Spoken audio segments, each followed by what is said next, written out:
Hola, un saludo a todos los que me ven y me están escuchando en este momento. Hoy vamos a hacer un episodio un poco distinto. A través del podcast Atemporal de Andrés Acevedo se le hizo hace un par de semanas una entrevista muy profunda a Hernán Jaramillo, de todo su periplo profesional, desde que era profesor de matemáticas en Medellín a cómo llegar a Silicon Valley y ser parte de una de las compañías de innovación en alimentos más importantes del mundo, si no es la más. En esa entrevista, pues Hernán nos cuenta su periplo profesional, lo que le tocó sortear y cómo pudo reponerse de cada momento. Una entrevista muy interesante que queremos compartir aquí en 10AM Pro para que puedan entender y conocer un poco más de la vida y de las, digamos, de todos los quehaceres profesionales que cada uno del equipo de 10AM Pro han tenido que hacer. Entonces, sin más, los dejo con esta entrevista, nuevamente pues resaltando el agradecimiento a Andrés Acevedo y al equipo de Atemporal, que sugerimos también que lo sigan, es un gran podcast, y nada más.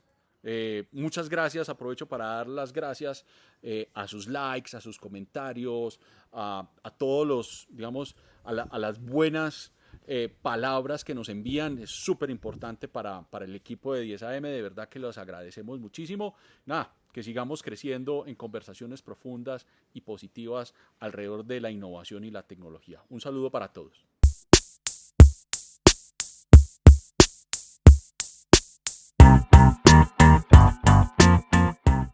La que están a punto de escuchar es mi conversación con Hernán Jaramillo, un emprendedor, me atrevería a decir que tal vez uno de los primeros emprendedores del modelo startup eh, que hemos tenido en este país, host del podcast 10AM Pro. De hecho lo descubrí por ese podcast. Siempre he tenido esta idea de que en español todavía no tenemos suficientes podcasts o al menos suficientes personajes con trayectoria, con cosas que decir, que hagan podcast. Entonces para mí fue una grata sorpresa encontrarme con el podcast de Hernán y de sus colegas 10AM Pro, sobre el cual hablamos en esta conversación. Así llegué a Hernán. Me sorprendió su historia, porque pensaba que era por otro lado, ¿no? Siempre uno se hace sus preconcepciones, sus prejuicios de cómo es la gente a partir de 2 o 3 pedacitos de información que ve en internet, en redes sociales. Y pues yo pensaba que Hernán era el típico startupero de Silicon Valley, que cree que el mundo debería ser mucho más óptimo y entonces hay que inventar tecnología. Entonces me lo imaginaba como uno de estos tipos tecnológicos, así como de avanzada. Creo que lo es, pero también es un vendedor. Van a darse cuenta en esta conversación, un vendedor de esos. Yo me lo imagino con un maletín tocando puertas, hablando así como habla a toda, convenciendo a gente por allá en el año 2002 de invertir en publicidad en una página web para que calculen las locuras. Y entonces me sorprendió mucho eso de esta conversación, o esta suerte de vendedor nato, pero que él dice que él es tímido, una tensión algo curiosa. Y pues toda la historia que me contó es maravillosa. Por supuesto a mí me cautivó mucho el hecho de que por primera vez se empleara a los 40 años. Perdón por el spoiler. Pero bueno, para no alargarme más, para no dar más spoilers, bienvenidos a Temporal. Para apoyar a Temporal, vayan a los links que están en la descripción de este episodio. Espero que disfruten mucho esta conversación, la número 102, con el emprendedor, host de 10AM Pro, Hernán Jaramillo. Contame cómo llegaste vos a Estados Unidos. ¿Cómo es esa historia? Estados Unidos. Pues hombre, ¿Estudiaste acá en Medellín? sí, yo estudié aquí en la Escuela de Ingeniería. Arranqué en La carrera la hiciste acá en Medellín. Sí, yo hice todo acá. Sí, yo me gradué de colegio aquí, arranqué en Ingeniería Civil y luego me pasé para Ingeniería Industrial. Te voy a contar una historia para llegar a Estados Unidos, pues, porque si no, no tiene sentido. Sí. Entonces, estando en la universidad, yo creo que empecé en la universidad como en el 95, 96, ya ni me acuerdo. estando en la universidad el 98, 99, o sea, ya creo que me faltaba como un año para graduarme o 2 años, entonces tenía que hacer el trabajo de práctica. Sí. Y el trabajo de práctica, yo siempre he sido como medio atravesado, yo no, práctica en una empresa, en esa época eran pues Conavi y todas esas cosas, y yo no, qué bordio, pues qué cosa tan horrible. Y entonces, yo en ese entonces en la universidad daba clases de matemáticas. Es más, daba clases de matemáticas porque mi mamá me dijo, usted ya entró a la universidad, usted decide cómo gana plata, pues porque claro, mensualidad no hay. Sí. Y no, pues si soy bueno para matemáticas, voy a dar clases de matemáticas y todos los días, pero absolutamente todos los días, pues creo que hasta los sábados, de 4 a 10 de la noche, daba clases de matemáticas. ¿Y cómo hiciste para tener esa disciplina? Pues porque uno podría haber dado 2 veces a la semana y pues tenías algo de plata. No, porque resulta que me hice o sea, le daba clases de matemáticas a todos los peladitos del colegio donde yo salí. Sí. Y yo cobraba súper bien. Yeah. Entonces, pues en algún momento estaba ganando más plata dando clases de matemáticas que los profesores de la universidad. Sí. Entonces me quería comprar un carro, entonces me daba para comprar un carro y todas esas cosas. Entonces, o sea, el negocio era muy bueno, entonces vos decías, entre más horas le meta esto. Sí, no, era, y fuera de eso, pues porque entonces yo llegaba a las casas y entonces me daban almuerzo, me daban algo, entonces no tengo que cocinar, me pagan bien. Y fuera de eso, todos eran muy amigos, pues muy buena gente conmigo. Entonces, sí. Y fuera de eso, después de dar tantas clases de matemáticas, yo ni siquiera tenía que estudiar para dar las cosas, porque ya me sabía todo de memoria. Claro.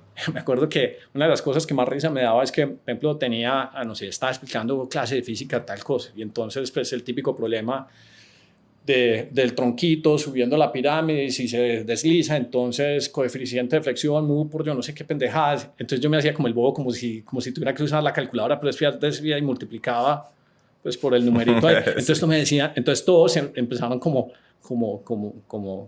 a decir internamente pues en el colegio, no, es que ese man es un teso, ese man ni siquiera utiliza calculadora para hacer los problemas. Entonces, y era que vos ya te la sabías. No, claro, ya la había visto 30 veces pues. Sí. Entonces haciendo eso, pues entonces tenía una red de matemáticas, pues, matemáticas, física, química gigante. Y entonces un día fue Darío Montoya, el que fue hace mucho tiempo el director del SENA, en ese tiempo era el director de la incubadora de empresas aquí en Medellín. Okay.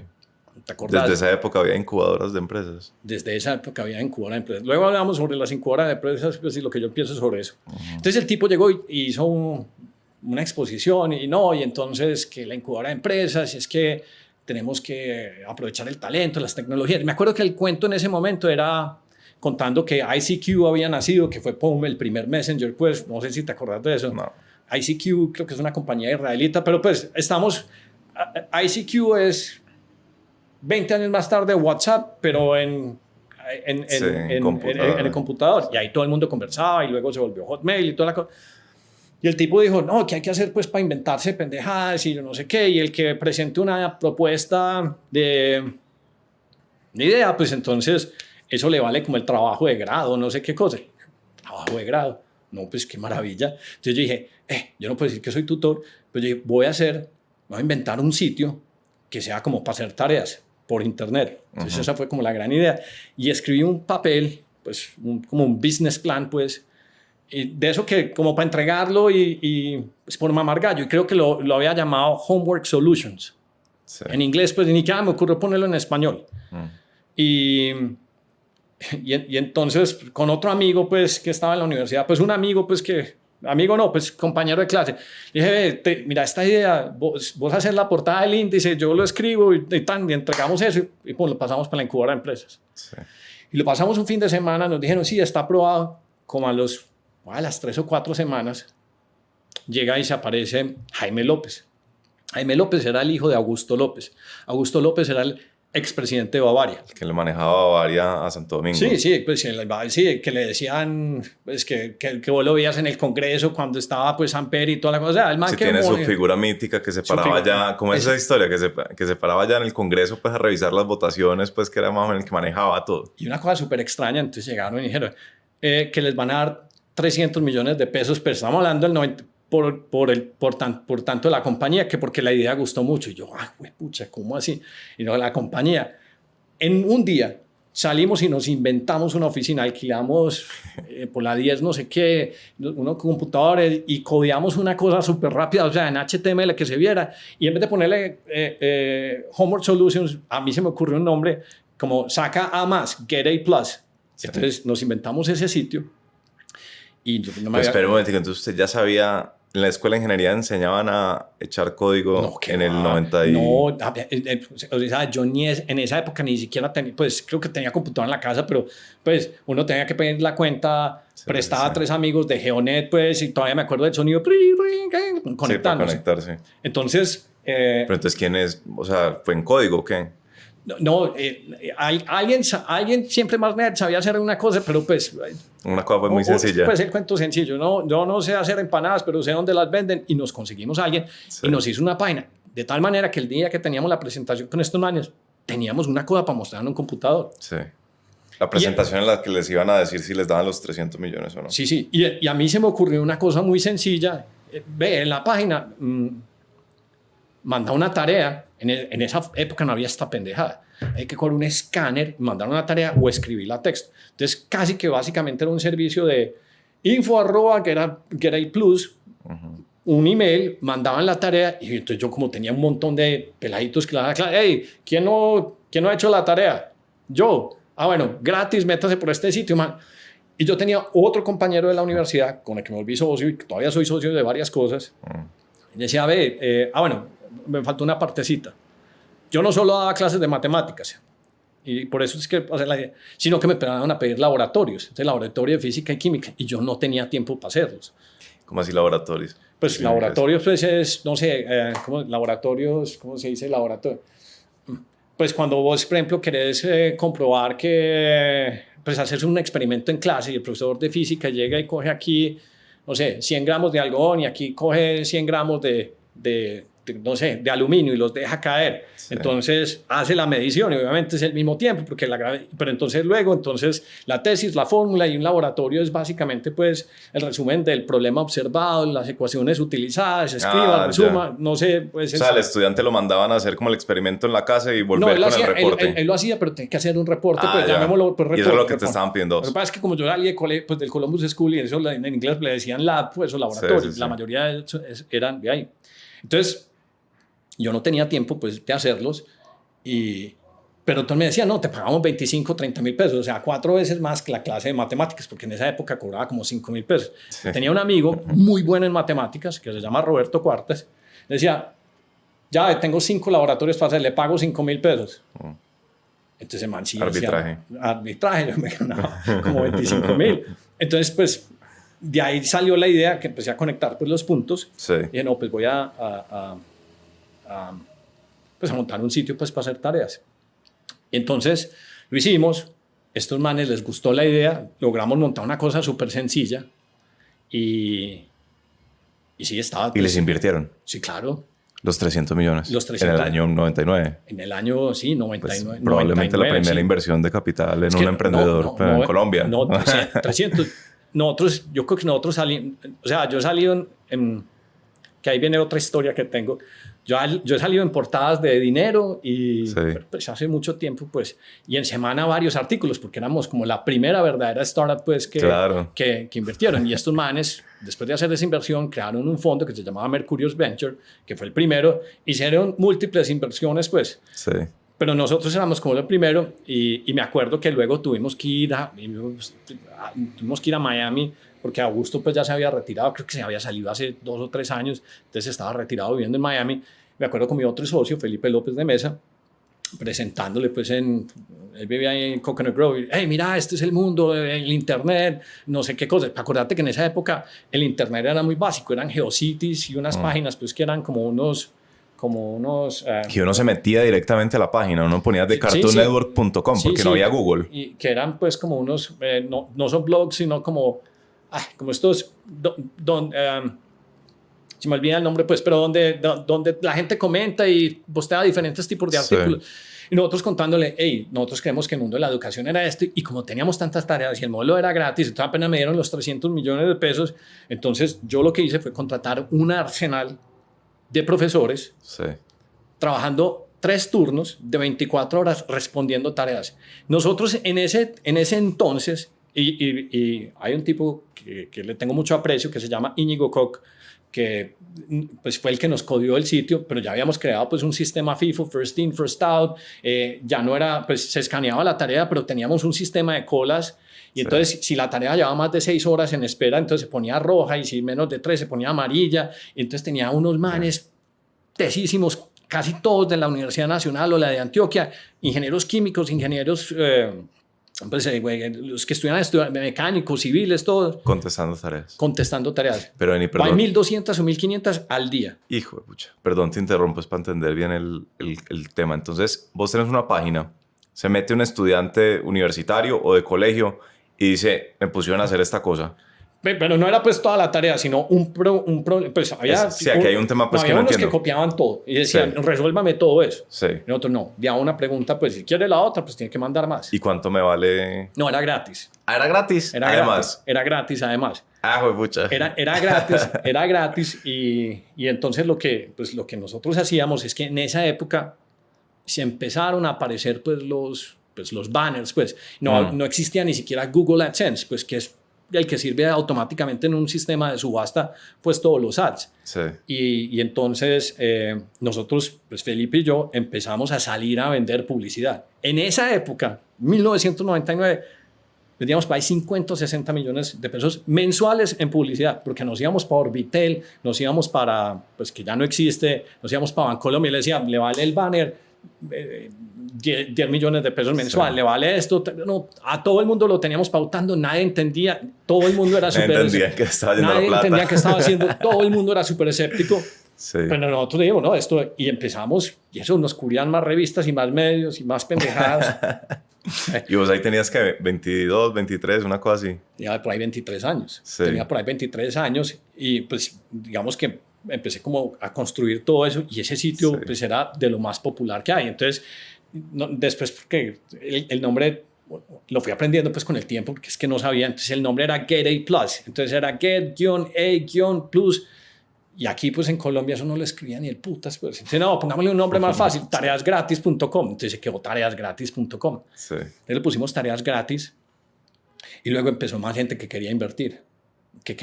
Pues tengo hasta una historia chévere. Un día llega... Pues, pero eso fue un negocio rentable a punta de publicidad, ¿o qué? No, eso fue, o sea, desde el 99 hasta antesitos del 2001, que eso es otra historia. Sí. Eso todo el mundo quería invertir. Tengo inclusive otra anécdota, pues, me llamó uno de los Gilinski. Me dijo, yo quiero invertir. Me fui para Miami porque dije, no me voy a invertir porque me pagaron el tiquete. Pero ya estamos hablando de números locos, pero no es que voy a poner, ya ni me acuerdo, $2-3 millones por tanto por ciento de la compañía. Y yo, pucha. Pero como vos te sabes la peleita, pues, digamos que todo este cuento, sindicato y toda esta gente, sí. Entonces me trajeron ladrado, pues, de allá, porque todos los que tenían la junta directiva, todos eran, pues, Grupo GEA. Y yo, pucha. Entonces, ya en ese momento ya tenías junta directiva. Sí, claro, porque es que creo que ya habíamos levantado por ahí 1.200 millones. Ya otra gente había invertido. Sí, ya habíamos invertido varias rondas, toda la cosa. Oíste, paréntesis, ¿qué tal era Augusto López? La figura mítica, lo que le alcanzaste a conocer. Pues, hombre, yo me volví muy buen amigo, fue del hijo. Y pues amigo es de salir y tomar cerveza.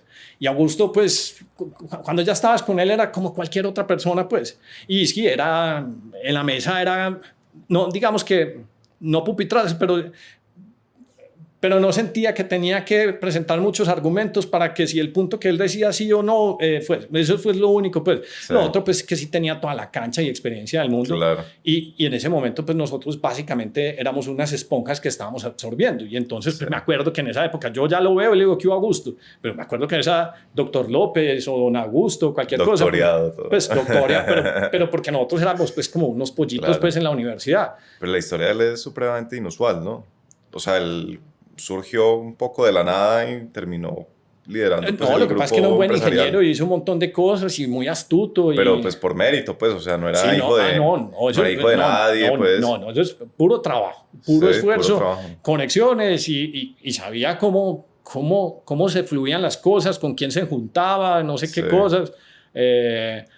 una vez creo que se le perdió la clave creo que en el Hotmail o alguna pendejada. Entonces me dijo, Hernán, entonces, pues, ellos tenían la oficina en el fondo acá y él subía y yo como que se la medio rescaté o la adiviné, no sé qué, pero cuando apenas, o sea, todos solo le escribían pues era Samper y todas esas cosas, pues todos los duros pues de esa época. Sí. Y a mí eso pues me impresionaba mucho, claro. pero yo aquí estoy como tratando de aprender y algo bueno pues debo capturar. Sí. ¿Hay algo que le hayas aprendido que te acordes, como algo así particular? Pero esto ya es una realización muy personal. Una de las cosas, y esto pues ya es como se va convirtiendo el carácter pues de cada individuo, y es una cosa con la que yo siempre pues digamos pues que como tenía, pucha, dictaminaban mucho ciertas cosas y que así, pero me di cuenta que la intuición mía era mejor que los consejos y las recomendaciones de ellos. Pero lo que pasa es que yo no era, pues digamos que no había construido el carácter, primero porque estaba muy joven. Para llevarle la contraria. Pero a mí todo lo que me decían es, esto no tiene sentido. Esto no... ¿Y era porque tenía como un paradigma del mundo empresarial de antes? ¿O? No sé, porque seguro él pues estaba utilizando analogías y su experiencia pues, y como era más grande, pues entonces era más poderosa que toda esa transformación. Ya. Pero una de las cosas pues que sí, yo siempre tengo una característica muy extraña, es que soy muy tímido, pues soy muy disciplinado para vender. Entonces, y estos manes pues Augusto y todos son buenos comerciales. Entonces, me acuerdo que cuando teníamos las juntas, una de las cosas que uno decía, voy a pasar la junta es, hice tantas visitas y me junté con tanta gente y hicimos tantos, que el resultado no hubiera sido, pero que si usted estaba haciendo el esfuerzo, sí. Entonces pues entre Felipe y yo éramos pues monstruos comerciales, pero monstruos comerciales de una cosa que era básicamente empaquetar aire, hacerte cuenta que coges una bolsa del éxito, la llenas y decís, esto huele a tanto, deme 500, porque eso era eso en esa época. Claro. Entonces era como complicado. Bueno, me estoy hilando mucho. Entonces pues, volvamos a la historia. Entonces, devolviéndome pues a la historia, entonces nos habían invertido y entonces ya nos estábamos creyendo pues como, porque es que yo creo que éramos uno de los top 10 sitios con más tráfico pues, en Colombia. O sea, es que 1.500 tareas en un día significaba, vuelvo y te digo, como 25 personas boleando respuestas, escaneando, y el sitio pues estaba, entonces ya tocaba ir a buscar plata por fuera. Y entonces fuimos como un mini roadshow en Miami, y estando en Miami... ¿Por qué tocaba ir a buscar plata? Pues porque necesitabas más plata. Porque como eso es de hace mucho más tiempo, entonces en esa época era cuando el internet estaba más loco, porque el internet era cuántos page views, cuántos hits generabas, y depende del page view y hits que generaras, pues entonces era tu valor de la compañía. Sí. Entonces lo único que queríamos hacer era tener más capital para hacer más tareas e irnos expandiendo en la región. Bueno, esa sí es la única cosa pues que yo todavía como que no me acostumbraba. Augusto, lo que más lo ofuscaba es que si ya estamos en Colombia, ¿por qué no estamos en Perú, Ecuador, Argentina y México? O sea, ¿qué hubo? ¿Qué pasa? Entonces, yo que siempre he sido medido en mis finanzas personales, y no, pues que tenemos 300, se nos va a caer. No, gaste más. Entonces era muy extraño, contraintuitivo, gastar más billete para acelerar como la expansión. Y la expansión era estrictamente views, porque me acuerdo que Jaime se compró un librito verde que decía How to Value Internet Companies. Crezca los views, crezca los hits. Entonces había que conseguir más plata para meterle a eso. Entonces ya la plata pues en Colombia, más pues los duros pues que tenían acá, vos les decías internet. ¿Internet? ¿Qué? No, pero es que difícilmente tienen correo y todos tienen secretaria. Entonces llegó el punto donde teníamos que estar en Miami y estando en Miami, pues yo, un amigo pues, que se había graduado del colegio, trabajaba en uno de estos pues investment banks y toda esta cosa, y le dije, ya, mira, yo te recibo en Nueva York, no sé qué cosa. En todo caso nos fuimos para Nueva York pues 3 meses después y esa compañía se le llamaba DFL, Donaldson, Lufkin and Jenred DLJ. Pues uno, hacerte de cuenta pues como que luego se fusionó creo que con Credit Suisse, pero bueno, en Nueva York, esto estamos hablando pues 2000, o no sé qué cosa. hey, queremos $10 millones por el 20% de la compañía. Ah, sí, vamos a hacer due diligence. Hicieron el due diligence y nosotros, me acuerdo que ese día salimos de Felipe y yo, no, huevo, ¿qué nos vamos a comprar? O sea, pues que imagínate uno de 24, 25 años, además porque eran de esos números, pero, pues, o sea, es que 10 son como 100 de ahorita, pues, sí, creo, sí. pues. Entonces íbamos a empezar a hacer el due diligence. Cuando de pronto empieza, pues, el .com empieza a hacer esto. Toma. Sí. Entonces ya se puso más Está difícil, se acabó la plata. Pero que era el tema con el due diligence, que no había papeles para revisar. No, el due diligence es que iban a revisar la compañía para decirle si les vamos a dar la plata o no les vamos a dar la plata. Pero en ese momento se empieza a desinflar todo. Y en el momento que se desinfla todo, pues entonces ya los Star Media, ya el sitio, todos los sitios tradicionales, pues ya no valían tanto. Entonces todo el mundo empezó a recogerse y apretarse. Dijo, no, de pronto no vale la pena. Y cuando dijeron eso, nosotros seguíamos insistiendo. Que pues, a ver, no importa, nosotros somos buenos, estamos creciendo y nosotros seguíamos con ese acelerador hacia fondo, pues gastándonos pues, lo que hubiéramos levantado, pues, que fueron por ahí 1.200, 1.500 millones de pesos. Y luego pues, pasó 9/11. Y ya cuando pasó 9/11, me acuerdo, antes de que pasara 9/11, como 2 o 3 semanas antes, yo había estado donde un tipo que se llama Andrew Malik. Andrew Malik fue el tipo que hizo el IPO de Intel. Y Andrew Malik en Lehman Brothers, dijo, esto también está chévere. Entonces, o sea, nosotros gustábamos, pero pues los astros se desalinearon. Sí. Entonces ya nos tocó devolvernos. Pues, pero estabas ahí en ese momento viviendo en Nueva York. No, en Medellín, todo Medellín, todo Medellín, todo. Uh-huh. Entonces nos devolvimos y ya entonces... ¿Y por qué por qué 9/11 es importante? Eso fue como una... No, porque, o sea, ya había empezado la burbuja. Sí. Pero entonces todo el mundo estaba como más nervioso y entonces simplemente acentuó pues el cuento de que, hey, no, risk off. Entonces no más carajadas. Entonces nosotros llamamos, no, es que acabó de pasar 9/11, entonces pues no, claro. A nosotros nos dijeron que era eso, pues que sí, pues que no. Entonces empieza a tratar de levantar plata, entonces llegaba un momento y no somos capaces de levantar plata, ya esto tiene que dar billete. Nosotros pues listo, ya tenemos tanto tráfico, volteemos el switch y ya no es gratis. Entonces le cambiamos el nombre, pongámoslo Tareas Plus y creo que cobramos como 7.500 pesos pues. Por tarea. Nada más difícil que en el 2001 cobrar algo por internet en Colombia. Eso es lo más complicado. Y yo siempre he sido de las personas que ha insistido que una de las cosas que ha hecho que menos se desarrolla esta economía, sobre todo en el aspecto digital, es ese bendito impuesto del 4 por 1000. Sí. Porque cuando existe el 4 por 1000, la gente quiere estar desbancarizada porque aquí somos centaveros pues, y aquí no queremos gastar. Además, pues que el miedo a las tarjetas de crédito, pues, entonces nos teníamos que inventar como 50.000 elementos, pues, que imprimir una cosa. En todo caso, pues pusimos eso, o sea, teníamos 1.500, la pusimos gratis, la pusimos de pago a 7.500 y eso no entraba, pues, creo que a la semana 1 o 2. Y la gente ya, pues, no, como pasó el .com, entonces el Orbitel se fue, el Bancolombia se fue, entonces 10, 15, entonces, ¿qué más hacemos? Claro. Entonces todos me miraban a mierda, ¿qué más hacemos? Empezaron a perder también la parte de la publicidad. Sí, claro, todo el mundo se empezó a desmontar porque empezó, ¿cómo es que se llama este man que se ganó? Pucha, se me olvida, Krugman, no. Paul Krugman. Sí, Paul Krugman, que llega, no, el internet, it's a fad, it's not going to happen, y esto desaparece en 5 años. Yeah. Entonces todo el mundo también se empezó a comer ese cuento. Porque vos has visto que no hay, o sea, los pesimistas son las personas que más parecen tener la razón en determinado momento. La única característica que sí es concreta un pesimista es que nunca va a ganar plata, pues. Pero se ven muy inteligentes en el momento de... Y eso fue lo que nos pasó. Entonces todo se fue como difícil. Y no monetizábamos y nos inventábamos 50.000 cosas, pero se fue acabando la plata. Y yo dije, pucha.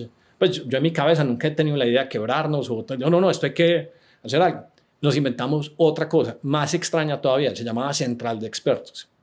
Y Central de Expertos es que yo cogí... Suena automotriz. No. ¿Sabes qué hice? Como no podíamos monetizar las tareas, yo dije, no, ¿y qué voy a hacer con toda esta gente? Pues la he hecho. ¿Qué? Sí. Entonces cogí a todos estos pelados y dije, hey, ¿saben qué? Yo creo que que Bavaria, Orbitel, todas las compañías grandes de Colombia necesitan información y nos inventamos un servicio donde mensualmente cobrábamos por buscar información en internet, que es lo más... O sea, no, o sea, por meterse a Google, pues. Sí, por meterse... No, en esa época ni siquiera era Yahoo, Copérnico, Altavista. Y nosotros buscábamos información en internet y cobrábamos por ella. O sea, ahí es donde digo es que sí éramos magos vendedores. O sea, era un negocio basado en la ignorancia. Sí, y cobrábamos. Yo llegaba, creo que alcanzamos a vender en esa época como 70 millones de pesos mensuales. No jodas. Chicles, ¿qué necesita? Que necesita el precio de los commodities, del azúcar en el Chicago. Y nosotros presentamos unos informes y unos PowerPoint. Sí. Buscando en internet, nosotros ganábamos plata. Increíble. Buscando en internet ganábamos plata. Y después, porque siempre hemos sido creativos, entonces fuimos a Nacional de Chocolates y nos dijo, no, queríamos venderle alguna pendejada, pues como también de ese estilo.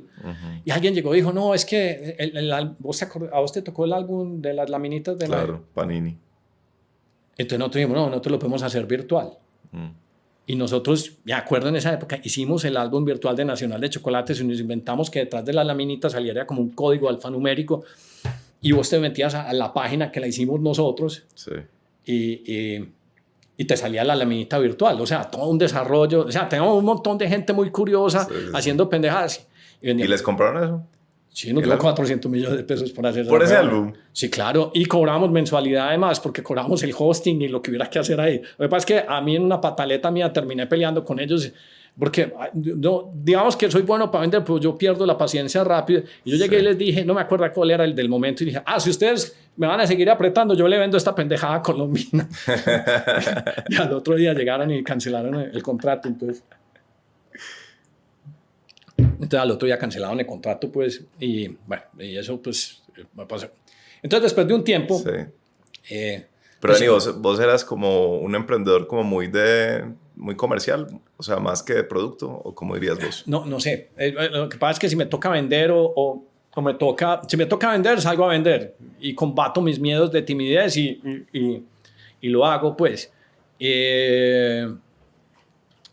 Pero yo era normalmente que se inventaba pues el producto. Lo que pasa es que yo no sé tirar código, pues. Ya. A esta altura todavía no sé tirar. ¿A esta altura no sabes? A esta altura no sé tirar código. Yo tampoco. Y he hecho un montón de páginas que ahorita te cuento, pues, para que lleguemos a la historia de Miami. Sí.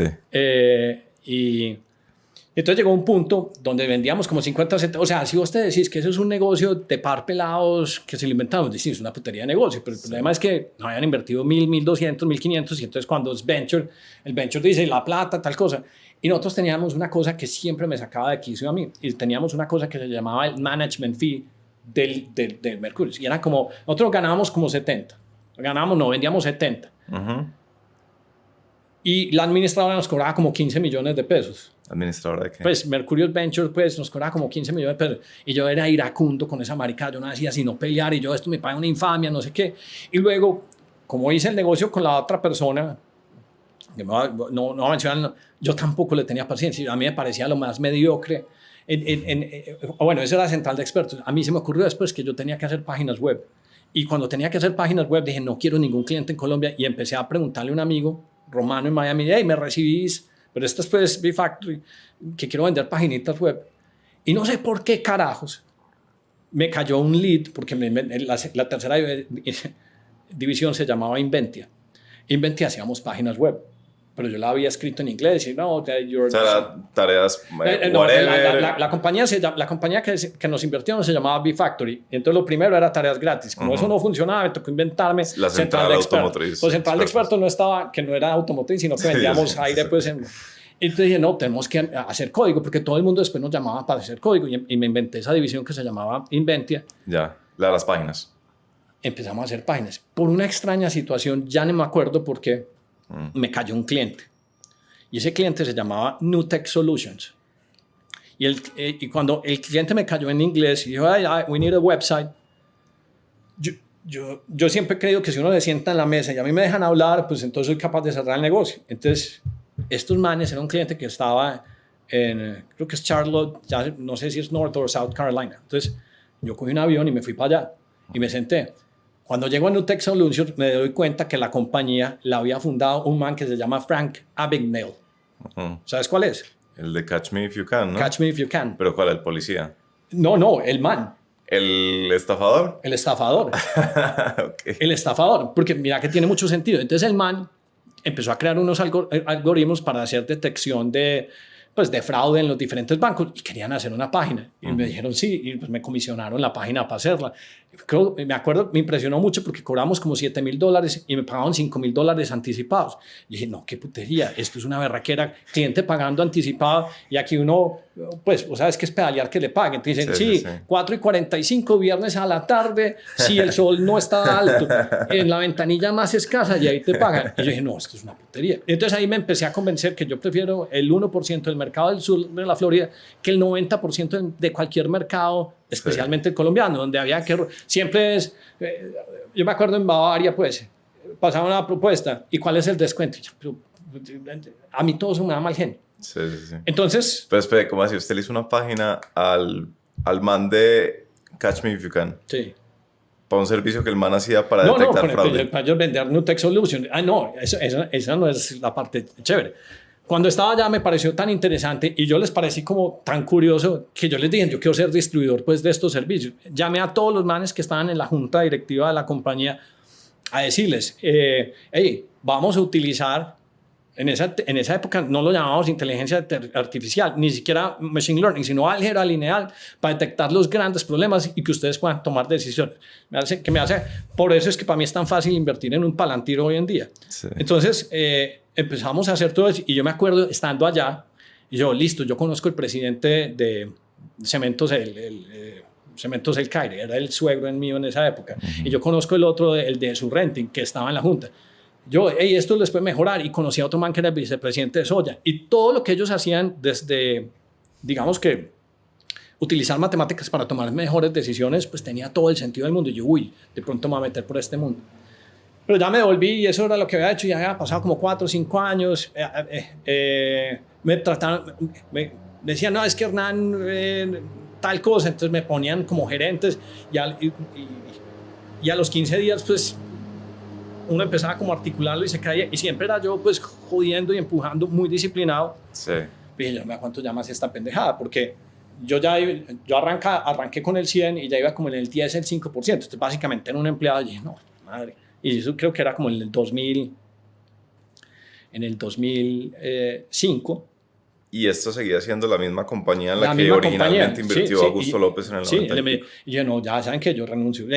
Aquí están todas las acciones. Me voy a hacer... Entonces empecé a buscar... ¿Qué renunciaste a las acciones? O sea, no, renuncié todo. Yo me voy a seguir camellando porque yo soy el que genero, el que me invento. Mira, 3 ideas en una sola cosa, pues, en un periodo de tiempo. Y pues nada, crecía. Y todo era para llenar a otra gente. Y yo, no tenía como paciencia.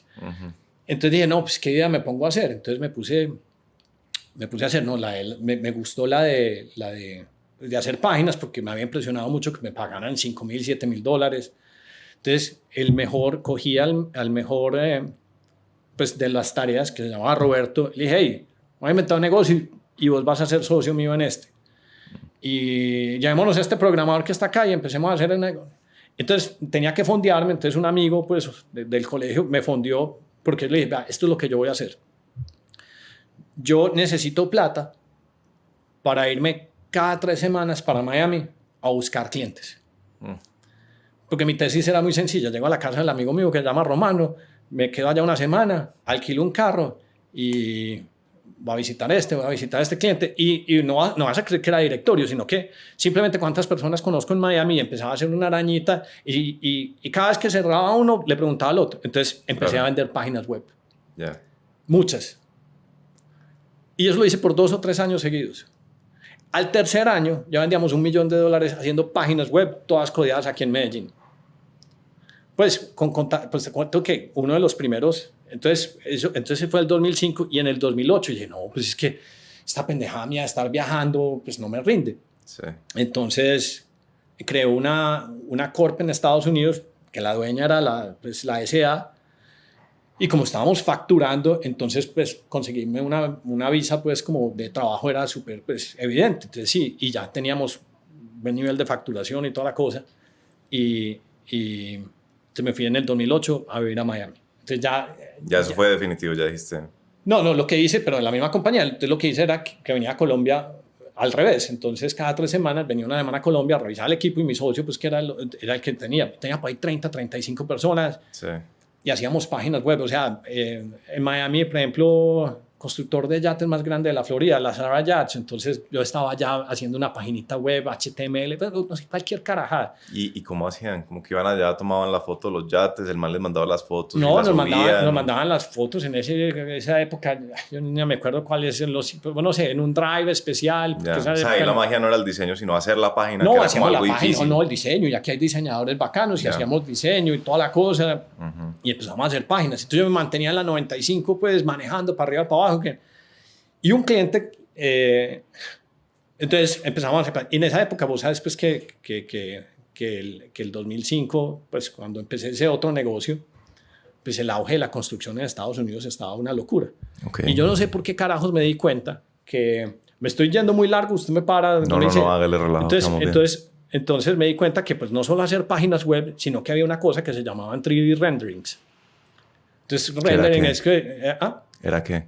Vos vas a vender uno de estos edificios altos pues en la Florida, pues de estos de 50, 70 pisos para venderlos, porque los compradores casi siempre son internacionales, entonces vos les tenés que mostrar cómo son por dentro. Entonces hay un software que se llama 3D Max, hasta eso me tocó un día sentarme a aprender, pero una imagencita vos la vendías en $1,500, $2,500. Yo, no, este es el negocio. Claro. Y entonces aquí buscando unos manes que hicieran eso, pero yo empecé a vender de esa pendejada. ¿Y vos le vendías eso a las constructoras para que ya la mostraran? Yo la vendía a las constructoras para que montaran en su sitio web. Ya. Y de dar vueltas y vueltas. Esto era como una de estas cosas interactivas que uno como que le da la vuelta dentro de la página. No, eso era completamente estático, pero es simular este salón en una imagen, no pintado pues a mano en acuarela, sino una imagen pues digital que se fuera fotorrealística. Entonces aquí es donde a mí me tocó aprender de V-Ray, cómo se hace la simulación. Por eso, por ejemplo, ahora terminé comprando un token que se llama Render Token, pues porque entiendo todas esas pendejadas desde antes. Pero era vista 360 que uno lo mueve con el mouse. Eso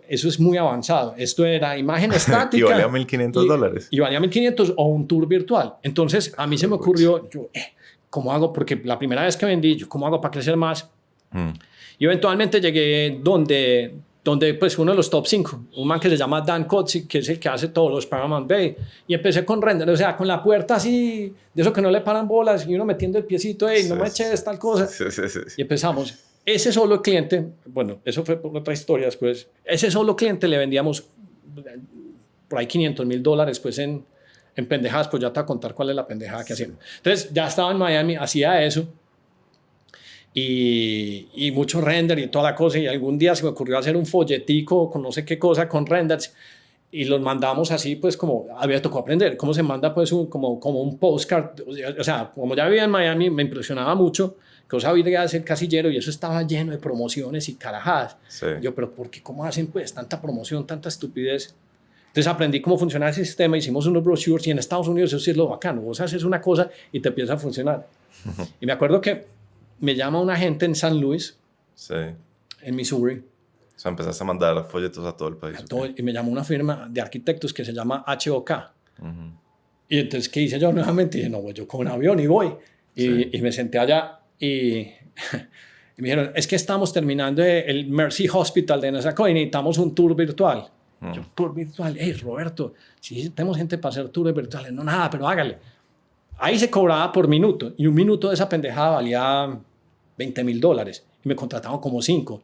Yo dije, pucha, me entregaron los planos, los CADs, firmé el NDA y toda la cosa. Yo, Roberto, huevón, tenemos que vender esto. Entonces, luego un amigo entonces me tocaba aquí en Medellín buscar quién hiciera eso, porque aquí no hay gente o sea, no hay escala de 3D Max y todas esas cosas. Hay un amigo que se llama Christian Hayer, o sea, todos los que trabajan como en las firmas de publicidad y comerciales, digo, no, yo soy capaz de hacerlo. Bueno, hicimos esa pendejada, sufrimos, nos lo pagamos, pero en algún momento me tocó decir, pucha, weón, ¿dónde voy a hacer todo esto? Porque los computadores que uno los compraba aquí en el hueco no eran capaces de renderizar eso. Claro. Eso es un render farm, eso son un montón de computadores viejos procesando una simulación para entregar una imagen, un video, y eso se caían, se quemaban.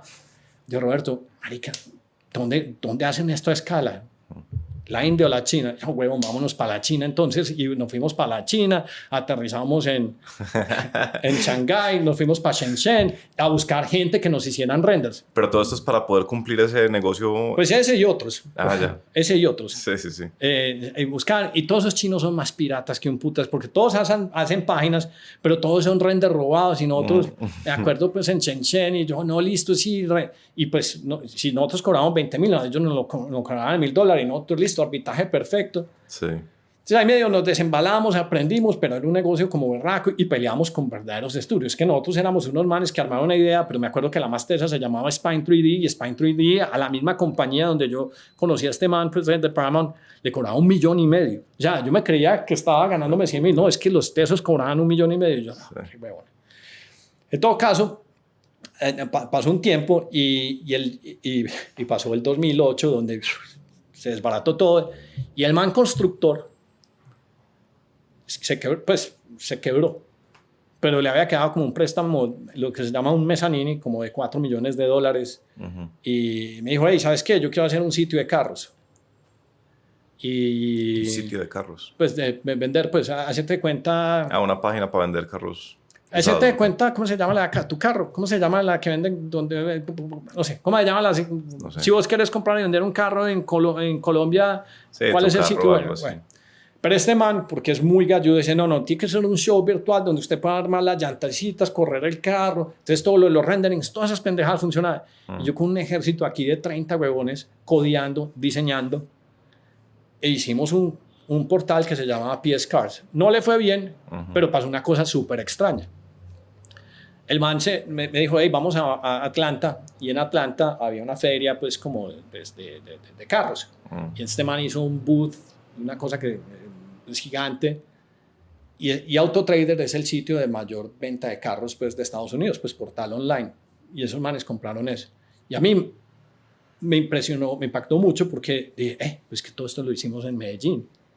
Sí. Marica, yo qué estoy haciendo, construyéndole páginas a la gente. Si vos te has oído el cuento, pues que no hay un sastre rico, pues, porque pues, si uno hace trajes a la medida, pues nunca escala. Sí. Entonces, ahí se me ocurrió la brillante idea que me tenía que ir a San Francisco. Entonces ya te conté cómo llegué a Miami, esa era la primera pregunta. Esa es la primera pregunta. Oíste, y bueno, un momento, sabes que es muy curioso, pues yo no te conozco, te estoy conociendo hoy, pero pues te había visto algo pues en redes y esto. Y uno se arma unas ideas, pues yo ya me he armado toda la narrativa tuya y no tiene nada que ver con lo que me acabas de contar. O sea, yo pensaba que vos... me contaste que cómo llegué a Miami. Sí, pues yo pensaba que vos vivías en Medellín y de un momento a otro te habías ido para Silicon Valley.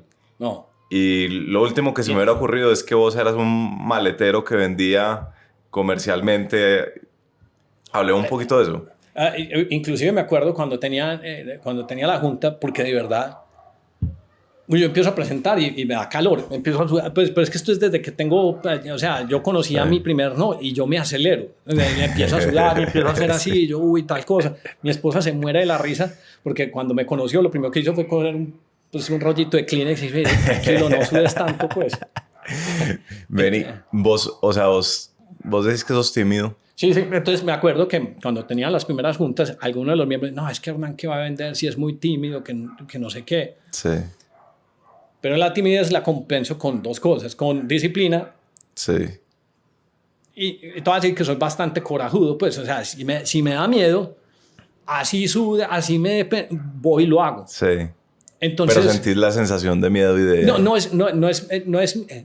es que no es tanto como, o sea, es que no es miedo, me da pena. Pero no quiere decir que me da miedo, me da como pena, pero de todas maneras voy y lo hago. Sí. ¿Entendés? O sea, no voy a dejar de vender porque me dio pena, pues no voy a dejar de conocer pues a esta amiga o mi futura esposa porque me dio pena. No, si me da pena, pues como que me pongo una cámara de anestesia ahí, pues una máscara de anestesia y digo, no, pues que pase lo que pase, pues. Pero tenés tolerancia al rechazo, pues me imagino. No, me importa un culo, o sea... incluso en esa época. No, pero pues, o sea... O sea, fue genético, no lo entrenaste. El rechazo es casi que lo recibo como lo puede recibir un autista, no me importa. Es más, uno de los ¿querés que saltemos a San Francisco? Hágale tranquilo, para donde vaya su cerebro. Entonces, para conectarte una historia, entonces, que me decías si aprendí a rechazarlo. Mi abuela tenía una explicación súper chévere. Vea, mijo, él no está fijo. Entonces, simplemente cuente cuántos nos va a tardar para llegar al sí. Para irme para San Francisco, le dije a mi esposa ahí, nos vamos. ¿Y qué? No, significa cerrar este negocio, que es bueno. O sea, que es bueno es que vendía... O sea, ya tenía un apartamento alquilado acá, carro, casa, ya en Miami. O sea, viviendo una vida cómoda. Pero me empezó a me empecé a cuestionar. Me acuerdo con un amigo que nos íbamos los fines de semana, pues ya estaba en los 30. Nos íbamos para la playa, tomando cervecita en la playa. Yo, marica, donde yo cumpla 40, huevón, ¿con qué cara voy a mirar al de los 30 y decirles, marica, te dio miedo no irte para San Francisco, huevón? Simplemente por huevón.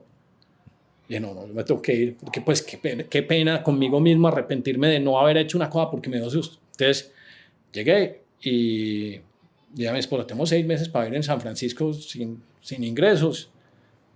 Me acuerdo que imprimí, pues, bueno, esta es la parte, me tengo que ir para San Francisco por una excusa, para no vender páginas web, sino a vender una idea. Ahí en qué idea volví a vender. A las tareas. Sí. Vendí la de las tareas y dije, vamos a hacer tareas plus, solo que esta vez haciendo una observación pues como de cómo se había ajustado el mercado. Yo no puedo hacer tareas porque esa pendejada no escala. Entonces si no escala y no las puedo vender, eso es un camello. Pero ya había empezado a ver YouTube.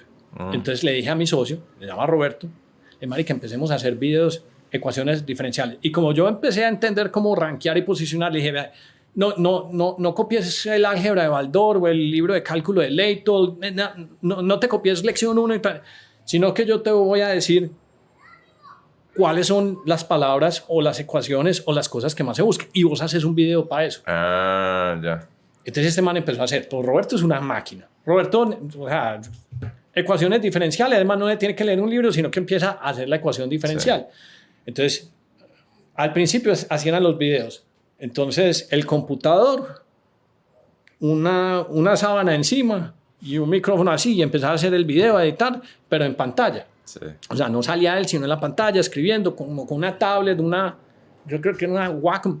Bueno, habíamos hecho como 500, 800 videos. Y el sitio en YouTube ya tenía 1 millón de views. Sí. Se llamaba Tareas Plus. Yo, marica, con esta idea yo me voy para San Francisco y yo levanto plata. Entonces, vuelvo. Entonces me fui para...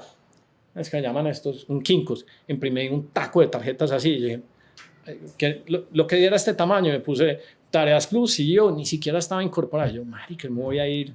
Cuando me acaben las tarjetas o se me acabe la plata, me devuelvo. Y hice la cuenta y yo, van a decir 50 bicis, me van a decir que no. Entre otras cosas, una de las... pues no solo pues si me da pena o si me da miedo, pero otra de las cosas que más me motivaba es que el ex socio que tenía en el otro negocio se tiró una que me motivó mucho. Me dijo, es que vos no has salido ni de MIT, ni de Stanford, ni de Harvard, vos no debes conocer a nadie. Y yo, sí, espere papá. A mí a eso me motivó pues hasta... Claro.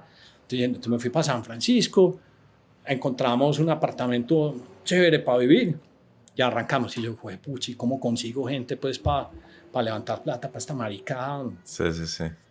Entonces en esa época había Meetup, Eventbrite, y yo, me iba para todas las reuniones. Y mi función, es Roberto que haga la página, el canal de YouTube, mi función es salir y contactar gente y entregar esta tarjeta. Y eso sí es una cosa muy singular de allá, donde son un montón de nerds. Yo ya soy viejo, porque ya tengo para ahí 35, 36 en esa época. Y empezó a juntarme pues con diferentes personas. Y dice, este es el pitch, y aprendes a ajustar y a simplificar la idea. How so cool, tal cosa. Y empecé a conseguir reuniones. Y con inversionistas. Con pues, los famosos VC de Sand Hill Road, o sea, los mismos que fondearon a Elon, a Google, todos. Y conseguía y me sentaba y unos me dijeron, sí, le vamos a dar de pronto tanta plata, pero yo necesitaba algo como más rápido porque se me estaba acabando la plata. ¿Esto es qué, 2009, 2010? No, 2012. 2012. Y entonces, otra estrategia que tenía es que tenía 3 oficinas. Pues 3 escritorios, pero en diferentes coworking. Porque yo una de las cosas pues que después de mucho, me dije, no, pues si yo saco a alguien y lo invito a almorzar, entonces es muy fácil. No, por la barriga le llega muy fácil a la gente y entonces ahí sí se pone un poquito pues el espíritu latino, llegamos a almorzar, a tomar una cerveza. Entonces yo iba como a 3 coworking diferentes a la semana y en un coworking me tocó al lado de un huevón que se llama Michael Temkin, que es muy amigo mío, que lo habían acabado de nombrar como cabeza de un fondo de educación. Sí. Nosotros nunca hablamos de eso, sino que salíamos a comer tacos, cervecita. Y vos, ¿qué haces? Y yo hago esto. Y después de rato, el elemento más importante es eliminar la desconfianza. Y apenas uno construye el primer lazo, y contame cuál es tu idea. Y es esto. Uy, qué idea tan chévere. ¿Y cuánto estás levantando? Y yo, no, mañana viene el jefe de Texas, de una compañía que se llama Academic Partnerships.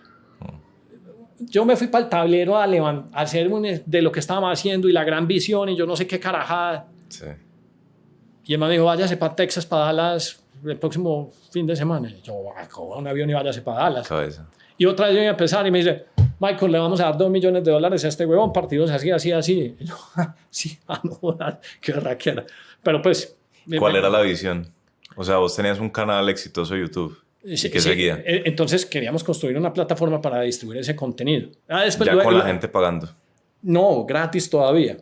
Te encanta gratis para la gente. No, lo que pasa es que no es que es que vos tenés, si no tenés plata, si no tenés plata todavía y la estás bootstrapeando. Y como sabía que era en español y que en Latinoamérica nadie saca una tarjeta de cliente, yo no dije, no, tengo que alcanzar distribución, porque si alcanzo distribución, después viene la llave pues, de conversión. Sí. Y entonces estos manes nos dieron la plata, hice un negocio ahí como medio chimbo porque me la partieron pues en tranches y me quedaron mal en la más grande. Entonces ahí empecé a sufrir. Entonces estos manes en ese tire y afloje, o como yo ya venía pues de otros tigres, o sea, ya venía de estar entrenado a Augusto y la otra junta y yo dije, yo me voy a dejar espolonear de nadie más. Sí. Y con unas credenciales muy berracas. ¿Usted sabe quién me pusieron cuando tenía Tareas Plus en la junta de esa compañía? No sé. Un man que se llama Jeff Bush. Jeff Bush, el hermano de George Bush. La casa de este man era la del presidente. O sea la dábamos así. O sea, otros megaduros. Pero entonces, yo no sé qué les pasa. ¿Y te lo puso esta gente de Texas? Ah, claro, ellos son de Texas. Sí, porque son de Texas. Entonces, estos manes, en algún momento me quisieron... el tercer tranche, que era la plata más grande, empezaban como a renegociar. Y yo, pero ¿cuáles huevones? Si eso está escrito, ustedes me tienen que dar la plata. No, y venite para vivir a Dallas y que mira que te vamos a dar seguridad, seguro de salud. Y yo, pues estos carechimbas creen que pues, yo vine del monte o qué caputa. Entonces me puse de bravo y me cortaron el chorro. Me dijeron, no das plata. Y yo, pucha. Entonces me volví para San Francisco.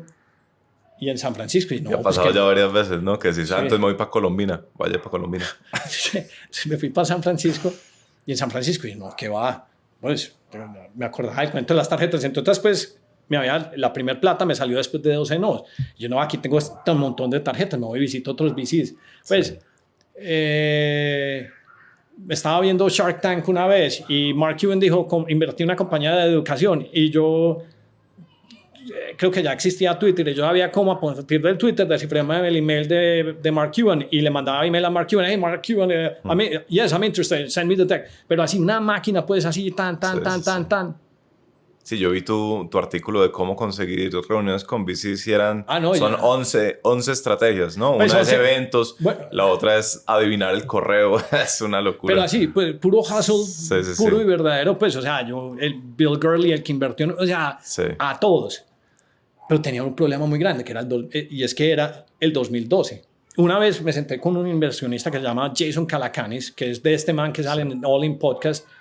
Me senté con ese man y le expliqué, y ese man había hecho unos canales de YouTube. Me dijo, bacano, pero no entiendo cómo esto va a funcionar en Bolivia. Y yo, ¿cómo así? Sí, porque en Bolivia no hablan boliviano. Yo, no, huevo. Sí. O sea, me tocaba evangelizar sobre Latinoamérica. Claro. Y es que para los gringos el sur no existe. O sea, es que no, para ellos México es Suramérica. Sí. Entonces ellos no dimensionan, ellos no saben que Brasil es del tamaño de Estados Unidos, cruzaban un avión pues de lado a lado. Sí. Entonces era muy berraco porque tenía que evangelizar. Pues yo seguía intentando y tenía todavía el equipo de desarrollo acá y tenía para 25 huevones. Y yo dije, no, pues entonces lo que tuviera. Tenía carro, casa, empecé a vender todo para sostener eso. Y yo, ay, pucha, y había pasado un año. Y vivir en San Francisco, pues, un año y medio, sosteniendo equipo y viviendo. Y yo, en un momento dije, ay, pucha, me reventé, se me acabó la plata, huevón, ¿qué voy a hacer? Y entonces llamé al amigo, que era el que me había invertido, porque también había entrado como en mala situación con esto. Y este amigo, pues, es un físico puro de Harvard, pues nos volvimos súper llaves. Este man es ex Yahoo, ex Apple, ex Amazon. Sí. Y tenía otro amigo, me dice, hey, vos sos muy bueno en SEO, ¿por qué no le ayudas a una compañía que se llama Reputation y te volvés como el jefe, pues, de Y dije, pues sí, yo, marica, siempre he dicho que no quería trabajar, pues cuando toca. Y yo me acordaba del amigo que me decía, es que usted no conoce a MIT, Stanford, Harvard. Yo, no, ni por el putas, weón, o sea, no puedo verme como perro con la cola entre las patas. Sí. Entonces, es que, weón, llegué, dije, no, yo tomo ese trabajo. O sea, te empleaste por primera vez en tu vida. Me empleé por primera vez en mi vida. ¿A los cuántos años? Pues más de los 35. No, más de los 40. Más de 40 años empleado por primera vez en la vida. Sí, yo creo que había cumplido 40, 41. ¿Cómo se sintió eso? Pues eso es un bajonazo, pero dije, bueno, estoy en San Francisco, algo aprendo acá y el trabajo era... Que esta es la otra cosa que o sea, yo no sé codear y todos codeaban en esa compañía. Y yo lo único que tenía que era inventarme estrategias. Y entonces unas cosas de unas estrategias que yo dije, uy, esto está shady as fuck. Porque era el mayor donante de los Clinton. Ese man hizo una cagada, entonces salía primero de Google, entonces ¿qué nos inventamos? Pues para bajarlo. El otro man, weón, para que el artículo escandaloso quedara abajo. Sí, todo eso. Entonces eso era básicamente tirarle basura, contratar a un montón de gente distribuida en el mundo que hacía clic para que el otro, o sea, era tratar de mamarle gallo a Google, que es prácticamente lo más difícil que hay. Pues, ¿sabes cuánto cobraban por cliente? Que ahí es donde uno dice de a 100,000 o 200,000 por cliente. Yo decía, güey, pucha. Y en una de esas salió un cliente que estaba como en problemado. Y ese cliente pues estaba en problemado porque le salió un artículo donde que el CEO no sé qué cosa con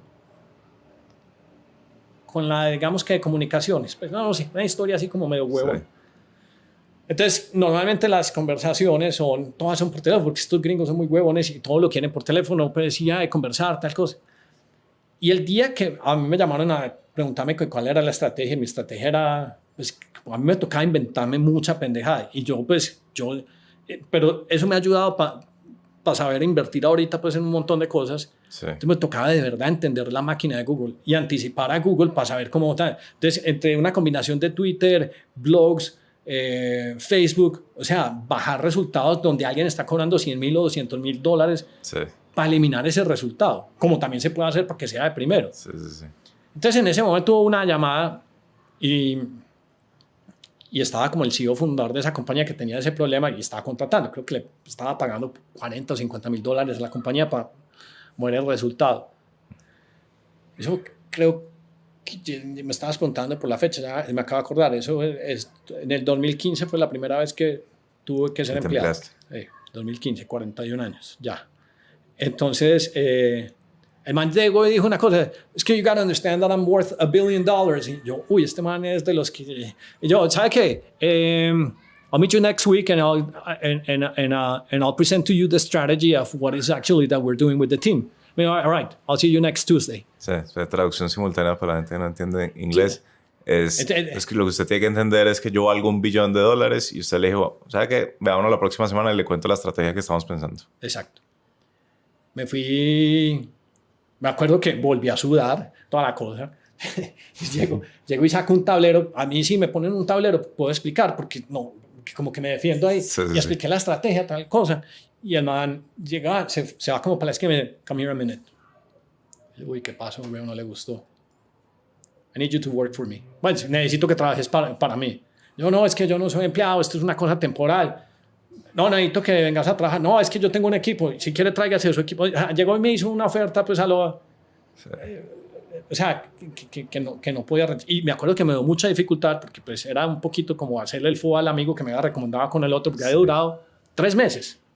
3 meses en tu primer trabajo. En 3 meses y ya me habían llevado para el otro. Sí. Pero el man dice... ¿Y qué te iba a poner a hacer? ¿Como Head of Reputation? Personal Reputation. No, me dijo, eso mismo que está haciendo. Pero el man pues súper avispado. Y me dice, yo estoy pagando $40 o $50,000. Supongamos que le pague un salario a este man una berraquera. Sí. O sea, es la mitad de la mitad, pues. Sí. Entonces, pero cuando entré, y era pues una de las startups, pues como te digo, pues, o sea, vos entras allá y todo el mundo tenía su perro y había música y estaba en San Francisco. Sí, la otra tenía una cosa muy inconveniente, es que me tocaba manejar como 2 horas de ida y de regreso hasta Redwood City o coger el tren, y yo esa pendejada, pues, me parece lo más inútil del mundo, pues. Sí. Entonces, le acepté al man y me acuerdo que fueron 5 días. Yo, marica, Andrea, ¿qué voy a hacer? Andrea es mi esposa. Pues sí, vamos. Y arranqué a trabajar ahí. Le dije, trabajo con usted con una sola condición. Yo tengo un equipo y este es el man con el que yo... Y este man vive en Colombia. Y este man solo se puede ganar esto. Entonces yo dije, este man se tiene que ganar $200,000. Me dijo, listo.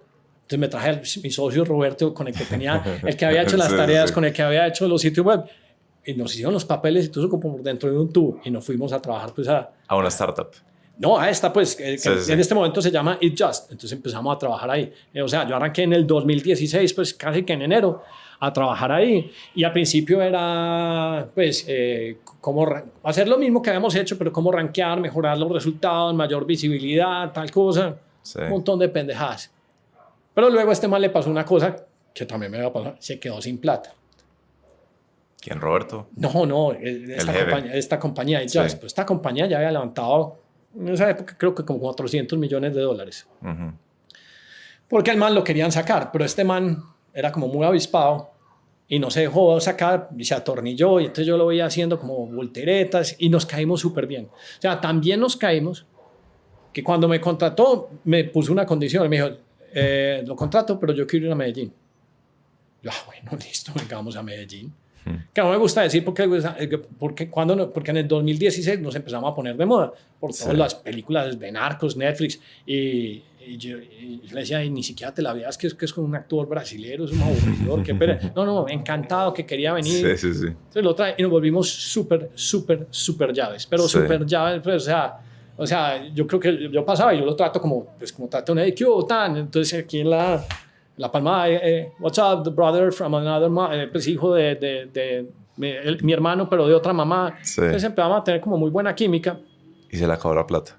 Entonces se le acabó la plata. Y cuando se le acabó la plata, yo lo veía y yo he levantado plata, si quieres yo le ayudo.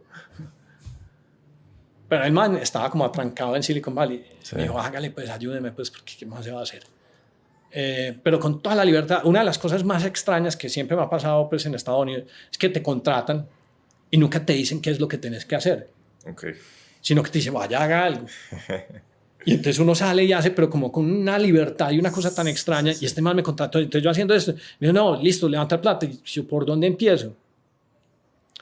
Pasaron como 6 meses, 1 año, y yo no había levantado plata.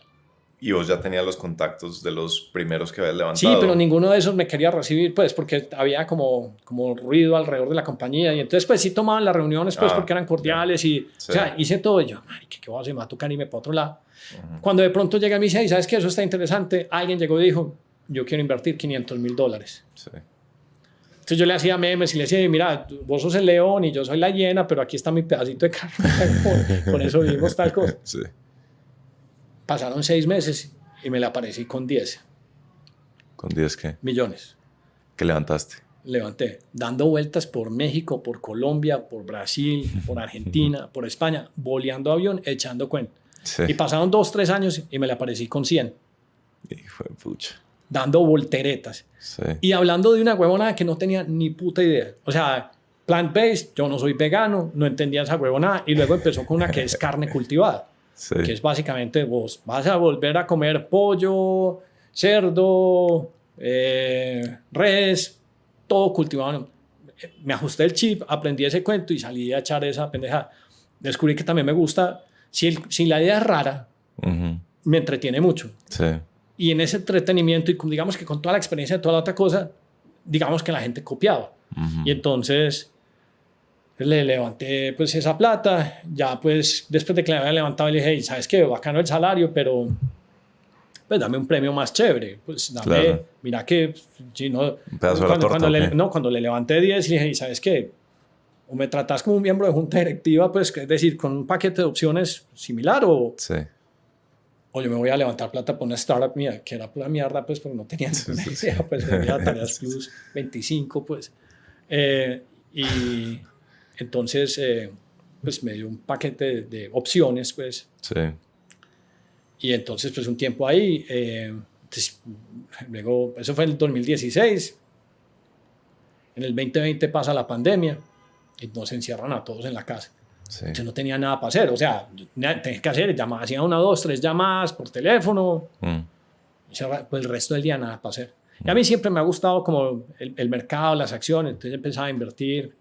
Una de las cosas que empecé como a identificar es que como me ha tocado vivir como tanta bobada, uno empieza como a identificar patrones o me empieza a dar curiosidad a cosas que no son comunes. Y me acuerdo, una cosa que yo odiaba siempre es que cuando estaba en la oficina, pues cuando estaba en la oficina siempre se trataba de salir como a almorzar, a comer por ahí, no quedarse uno en la casa o en las oficinas. Y en 2013 me fui para un restaurante y había unos pelados hablando de una pendejada que se llamaba Stellar Lumens. Y eso es como un blockchain de los viejos, 2013. Y me puse a investigar y terminé comprando un montón de Bitcoin a $100. O sea, la ganga más ganga de la historia. Sí, después me tocó venderlos porque me había quedado, fuera del 2003 y me había quedado sin plata, entonces tenía que pagar el arriendo y todas las pendejadas. Pero siempre mirando cosas y no sé por qué pendejada terminé, por ejemplo, leyendo mucho sobre Tesla. Entonces cuando estaba haciendo los viajes, estaba en Perú, tal cosa, entonces en el celular, Tesla está como chévere, voy a comprar. Entonces compré también un montón de Tesla, pues antes del... Entonces ahí te volviste como más inversionista. No, entonces con la pandemia, no, yo compraba, pero con la pandemia pasaba mucho tiempo al frente del computador y yo ni me estaba dando cuenta qué estaba haciendo. Sí. Entonces un día me pregunta mi esposa, pues la mamá de gallo, pues todo el día ahí, ¿qué estás viendo? Y yo, no, pues inversiones. Y ¿cómo así que inversiones? Y yo, pues sí, mira, es que teníamos esto y ya tenemos esto. Y esto era, o sea, en un año había hecho 10x. Ya tenías talento para invertir. Entonces dije, pucha. Entonces yo, ¿y qué voy a hacer si me tengo que ir a volver a trabajar? Porque estaba haciendo más que lo que era el salario y toda la cosa. Y entonces seguíamos así. A principios del 2021, un amigo, porque todos seguíamos, pues, o sea, es que no, todos en la casa, me dijo, ¿qué estás haciendo en la casa? Un amigo francés. Yo me fui a vivir a Hawái, estoy en Colorado, soltá el apartamento, venite. Y yo, bueno, sí, yo no tengo hijos, pues entonces también es muy fácil. Sí. Si André, vámonos a dar vueltas por el mundo y como estamos contratados, pues nos empiezan a pagar. Y empecé a dar vueltas por el mundo, levanté la última plata para este man y este man me puso en un puesto ahí como de... Ay, no sé, como a tomarle... Asesor espiritual. No, como a tomarle notas, huevón, a unos negocios con una gente. Yo, uy, no, qué pereza este trabajo tan secretarial. Sí. Y yo estaba viendo lo que estaba haciendo en el otro día. Y en septiembre del 2021, ¿sabes qué? Chao. Porque siempre toda la vida había querido tomarme un sabático. Entonces, desde el 2021 estoy pues en... Estás en sabático. Estoy en sabático y ya solo le paro bolas como inversiones y cosas. Y eso es pues como el cuento. Por eso los tweets y todas las cosas son como tan... Bueno, para contarte la historia de por qué tengo el podcast, pues, entonces... No, pero espera, le interrumpo. Ya que podemos ya empezar el podcast. Bueno, ya me San Francisco. Ahora sí podemos arrancar. Antes de que lleguemos al podcast, que me interesa porque me parece muy interesante lo que están ustedes ahí haciendo. Contame, o sea, vos fuiste en realidad de los primeros startuperos. Sí. O sea, porque yo creo que mucha gente piensa la primera camada de startuperos es... Freddy Vega, el de Platzi, el de Simón Borrero, el de Rappi, pero vos ahí ya llevabas un recorrido el berraco. Pues 10 años antes, creo. O sea, vos ni siquiera haces parte de una camada, vos sos el 0.1, es como una anomalía.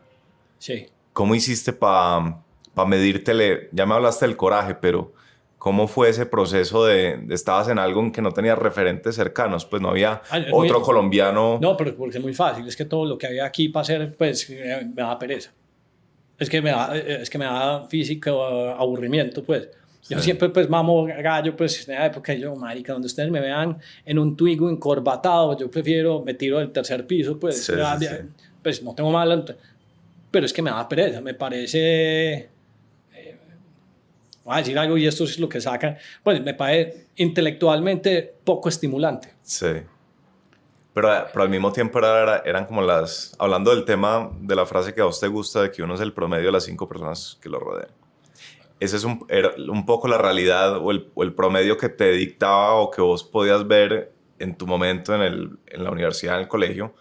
Pues no tenía la posibilidad de ser un startupero porque simplemente no existía. Cuando yo empecé ingeniería, cuando yo empecé ingeniería civil, la empecé porque creo que me gustaba el Lego y Stralandia, me gustaba construir. Pues si vos querés construir necesitas backup financiero. Pues, y pues digamos que tenía educación, pero pues el backup financiero para construir pues no era existente. Y con lo que me pasó con ese trabajo que mandé a la universidad es que el conocimiento en la tecnología me hizo entender que produce una palanca muy poderosa. Y es que yo, de ser un huevón de la universidad, pasé a sentarme con un man que había sido el Max, pero no, o sea, no tenía las conexiones, tenía el conocimiento, de algo. Entonces dije, ¿por qué me voy a quedar en el mismo conocimiento si en el conocimiento? O sea, es que con este conocimiento yo me he sentado el family office tercero más rico de México, con jeques árabes, pero ¿por qué es el conocimiento? Porque toda esa gente está buscando dónde invertir. Entonces esa palanca... Esa era tu palanca. Mi palanca es... A falta de la palanca capital, tenías la knowledge. Exacto, la palanca de conocimiento es brutal. La palanca de conocimiento es la palanca más grande que existe. La palanca de conocimiento te sienta con Steve Jobs.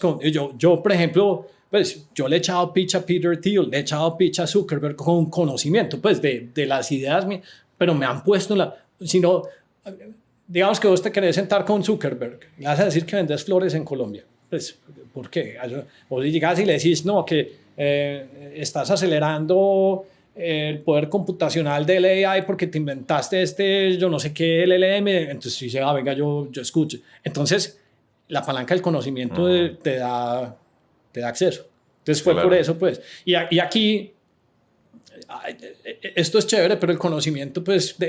y cuando había hecho ese central de expertos, pues ya le había llegado a todos los más duros de todos. Entonces y aquí, ¿qué más, pues? O sea, ya le había llegado a los de Argos, ya le había llegado a los de Banco, ya me los conocía, pues, como tú. Y aquí, entonces, ¿qué más? Pues, ¿Qué sigue?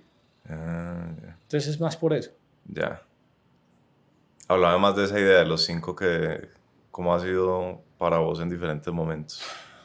Las 5 personas más cercanas y cómo sos intencional en eso. No. Más que ser consciente, porque es que uno va a mimetizar.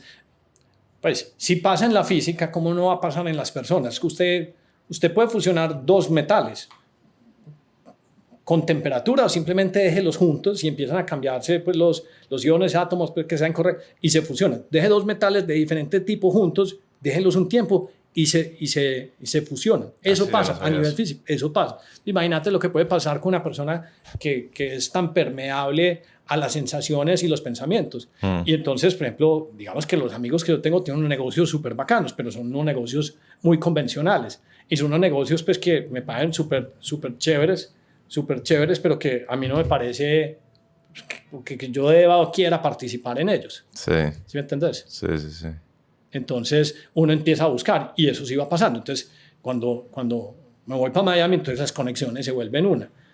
Cuando paso a San Francisco, las conexiones se vuelven otras. Sí. Y entonces ya te empezás a permear de otro tipo de acceso y otra palanca y también de otras ideas. Por ejemplo, me acuerdo, mira, por ejemplo, entonces amigos de Medellín. Entonces uno llegó y me dijo, no, es que usted no salió de Stanford, MIT, Harvard, entonces por ende no puede ir a hacer eso. Sí. Y otro huevón, que era el de la construcción, me dijo una cosa que me impresionó tanto, que realmente ese fue como el detonante para irme para San Francisco. Me dice, Hernán, es que vos no entendés una cosa. y yo pues era el que le hacía, que me pagaba un montón de plata por hacerle el sitio. Es que uno entender una cosa, y es que un negocio de $10,000 gasta exactamente las mismas neuronas que uno de $10 millones. Sí. El estrés es el mismo. Sí. Solo que uno decide en cuál le pones. A mí me dijo eso y yo, sí, man, tienes toda la razón. Entonces, conociendo a todos los otros, yo les conozco la aspiración a todos en ese sentido. Entonces yo no voy a buscar otros que aspiren como pues, un alcance más largo, porque finalmente pues, nos degradamos en un periodo de tiempo muy corto y eso es otra cosa, es que aquí todo pasa muy lento. O sea, construir una compañía digamos que no apalancada en los nuevos conocimientos es un ejercicio. Usted quiere ser un constructor. Para llegar a tener volumen, te vas a tardar 5, 10, 15, 20 años. O sea, es muy lento. Pero el conocimiento es simplemente... Lo que pasa es que si vos ya habías identificado todo, te tenés que buscar otra cosa. Es como tu filosofía. Es que no es pero, ¿y vos cómo ves la vida? Como que es como un videojuego y cada vez hay que buscar como algo más, como un nivel más difícil.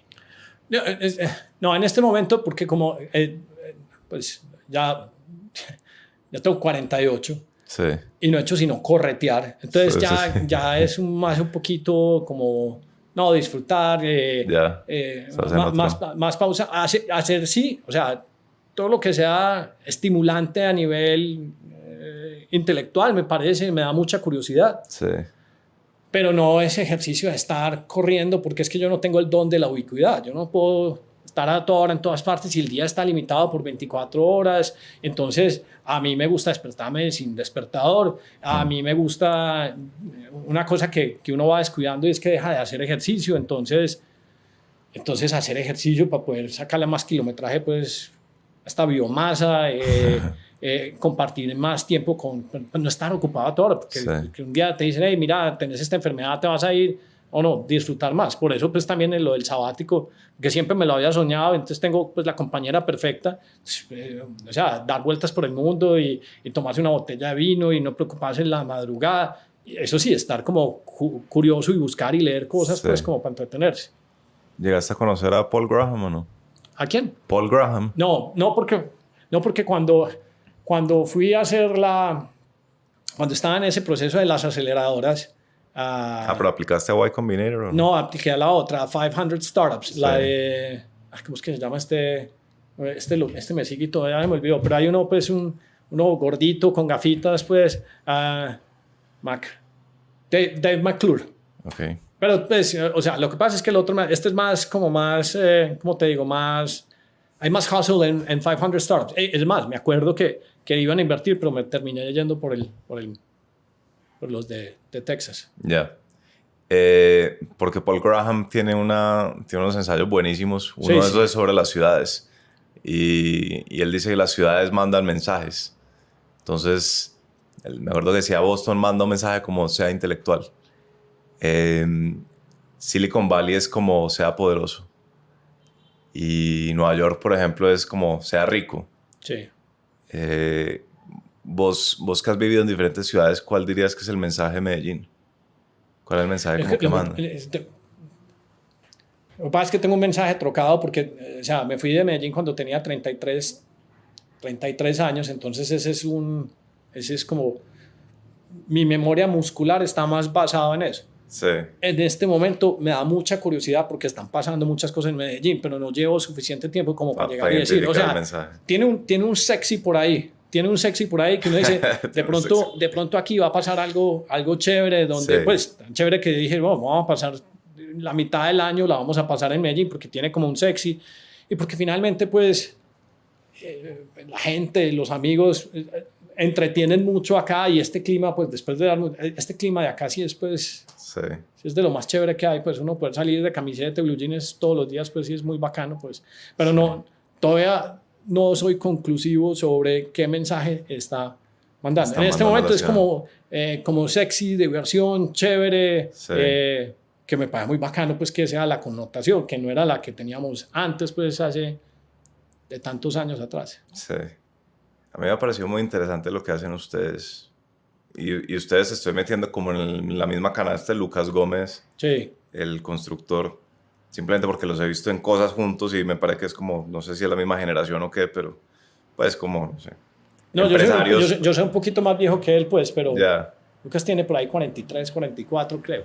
Sí, pero en la misma canasta en términos de como empresarios que están poniendo como el ojo en contenido y en podcast, por ejemplo, y en bueno, todas estas TikTok y todas esas vainas. Sí. Me ha llamado mucho la atención y eso es un tema. Y el otro también que me ha llamado la atención es, yo he notado como cierta preocupación en vos por el hecho de que sí, los empresarios nunca han tenido como vos, sí, como que han sido muy prudentes y muy precavidos en exponerse públicamente y eso ha traído un costo grande, ¿cierto? No sé quién dijo por ahí que no sé si fue, pero alguien dijo que el gran problema pues de por qué estamos gobernados porque los élites no están presentes o alguna cosa así. Sí, el Chiqui Valenzuela. Algo que Colombia quedó sin élite. Se quedó sin élite, pues no me acuerdo ni siquiera dónde oí eso, no sé si sí, fue eso es un discurso de grado del Chiqui Valenzuela, que fue ministro de Minas y es un inversionista de estos, como que es un tipo ahí como medio genio. Yo quería invitarlo al podcast. Y entonces, pues lo que pasa es que cuando me preguntabas, y yo también entiendo por qué lo hacen, porque es que, acuérdate que nosotros crecimos, yo soy, pues, sonaba una bomba y a uno le tocaba llamar al teléfono público y decir, mamá, estoy bien, y ¿sabes qué? Llegamos más tarde. Sí. Entonces nosotros venimos de una época muy violenta, muy complicada, y entonces todo el mundo se volvió muy reservado, y entonces lo que se creó pues no fue una reserva, sino también como un pudor y como un cel. A mí me parece, sobre todo porque como también mucho de lo que he aprendido, lo he aprendido es de la gente que, mira, es que a uno te parecería una berraquera que existiera desde hace mucho tiempo un Paul Graham escribiendo como escribe, pero aquí no escribe. Claro. Y vos entrevistaste a José Alberto, ese man... ¿Por qué tenemos los gobernantes tan imbéciles que están proponiendo y ahorita? Porque nosotros deberíamos todos armar como una junta directiva y decir, vea, huevón, usted se retiró y sabemos que no quiere ser gobernador, pero usted es el que tiene que ser gobernador. Porque es que ustedes son los únicos que tienen así visión de largo plazo. Y usted tiene que ser gobernador porque no quiere ser político además. Sí. Para que podamos planear estas ciudades bien, pues para que las podamos pensar, para que podamos tener visión de largo plazo. Entonces, una de las cosas, pues, de estar, digamos que, y me impresionó mucho, vuelvo y te digo, pues que no conozco todos los constructores porque alguna vez traté de venderles alguna cosa, es que uno empieza y un amigo me dijo, bájate TikTok, que eso no es un espía chino, hay mucho con... Y me empezó a impresionar lo que empezó a salir Lucas. Y Lucas salía y yo, pero es que yo me acuerdo de Londoño Gómez, yo me acuerdo de todo, pero ¿por qué es este man? Y en el mundo, los que se empiezan a volver referentes, entonces Lucas es el referente de los gringos, pues, que quieren. Usted se sabe el cuento de Lucas. Pues que en Medellín hay un canadiense que tiene 900 Airbnbs y ese mismo canadiense lo puso a hacer un hotel, pues seguro porque lo vio en TikTok, claro. pero no porque Lucas se quedó callado, sino que empezó a abrir el cuento. Entonces, el tema de la visibilidad es impresionante. Visibilidad equipara, o sea, visibilidad es casi igual que, sí, claro, que ser exitoso. Es como... claro. Peter Thiel dice, no, lo primero que tiene que ganarse es la distribución y después de eso decir, la distribución es la mitad del paseo. Entonces, si uno no distribuye el conocimiento o los pensamientos que uno tiene, entonces, ¿sabe quién nos va a ganar? Los mismos huevones que solo son asusadores de sí, que lo único que saben hacer es lo único que saben hacer es distribuir. Por eso, y como yo sí me sé las redes sociales y sé cómo funcionan las máquinas, entonces yo sé por qué Quintero hace lo que hace, porque el engagement, yo sé por qué Upegui hace lo que hace. Nosotros nos hicimos un podcast donde hicimos como el análisis de por qué esta gente llega a lo que llega, porque es que ellos simplemente tienen que oprimir unos ciertos botones que son los que realzan espíritu. Y es culpa de nosotros que no pusimos, porque es que no es que ellos solo quieran oír eso, es que es también lo único que hay. Y cuando usted oye una idea que de pronto es interesante, usted se queda oyéndola. O sea, mi algoritmo, mi TikTok y mi Google, ¿vos crees que a mí me sale Quintero o Upegui? ¿Me sale alguna vez? No, nunca. A mí me salen, Hernán, aquí hay un video de superconductores LK99, el nuevo descubrimiento que va a revolucionar el mundo, pues, de la energía, los motores. A mí me salen porque ese es el contenido que yo consumo. Sí. Pero también porque hay un montón de gente que hace ese contenido. Entonces, yo diría que eso, me preguntaba un amigo, me decía, Hernán, pero es que entonces escribimos más en La República. Más columnas de opinión, como un invitado muy bueno, Barriga de Sapo, que me acuerdo del nick, pero Juan Mario. Ese man escribe muy bueno.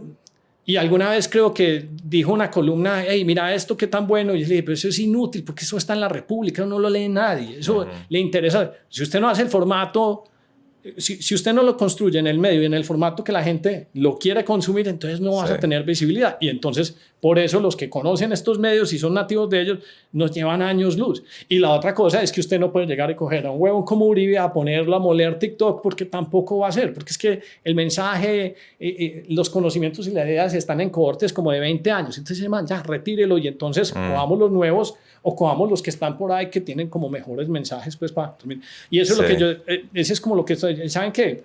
Ojalá hubiera otros 20 huevones como Lucas empezando, este es el mensaje, para que la gente diga, ay, mira, por ejemplo, una de las cosas que más me ha impresionado del podcast, es, por ejemplo, mi suegra, se oyó ese que, el de Medellín, me dice, ay, Hernán, es que yo no sabía que ser emprendedor era tan duro y que pagar, no. Yo, es que nadie cuenta eso, sino que todo el mundo dice que es que los empresarios una voz, pero no, es que esto es lo que nosotros sufrimos y esto es lo que nos toca hacer, y las volteretas y maromas y gimnasia financiera. Entonces... ¿Sabes, Hernán? Yo he intentado entusiasmar a mucha gente a hacer podcast, pues que es mi medio natural que yo conozco, y a gente que yo sé que sería, pero buenísimo, un hit absoluto. Ya logré convencer a uno después de insistirle mucho tiempo, que es Andrés Mejía, pero hay otros, por ejemplo, Eduardo Salazar, no sé si sabes quién es. El hermano de... El hermano Alejandro Salazar. Sí, lo conozco. Eduardo es muy reticente y me dice que uno primero tiene que ser muy rico y después ser famoso. Él tiene como una teoría que la exposición en ciertos grados entonces es porque ese man no conoce a MrBeast, por ejemplo. Porque, pues, que ese man se filmó... Claro, esa es mi pregunta. ¿Por qué han entendido los gringos que ellos les da cero pena ser los más masivos en términos de exposición pública? Pues, o sea, ¿qué entiende este huevón? Grant Cardone, que tiene 7 billones de críticos, que todo el mundo dice que es un estafador, y el man sigue tirando la pauta en YouTube de miren esto de Millet. O sea, hay algo sobre la exposición, sobre la visibilidad. En esa gran matriz siempre hay un match con alguien que le interesa.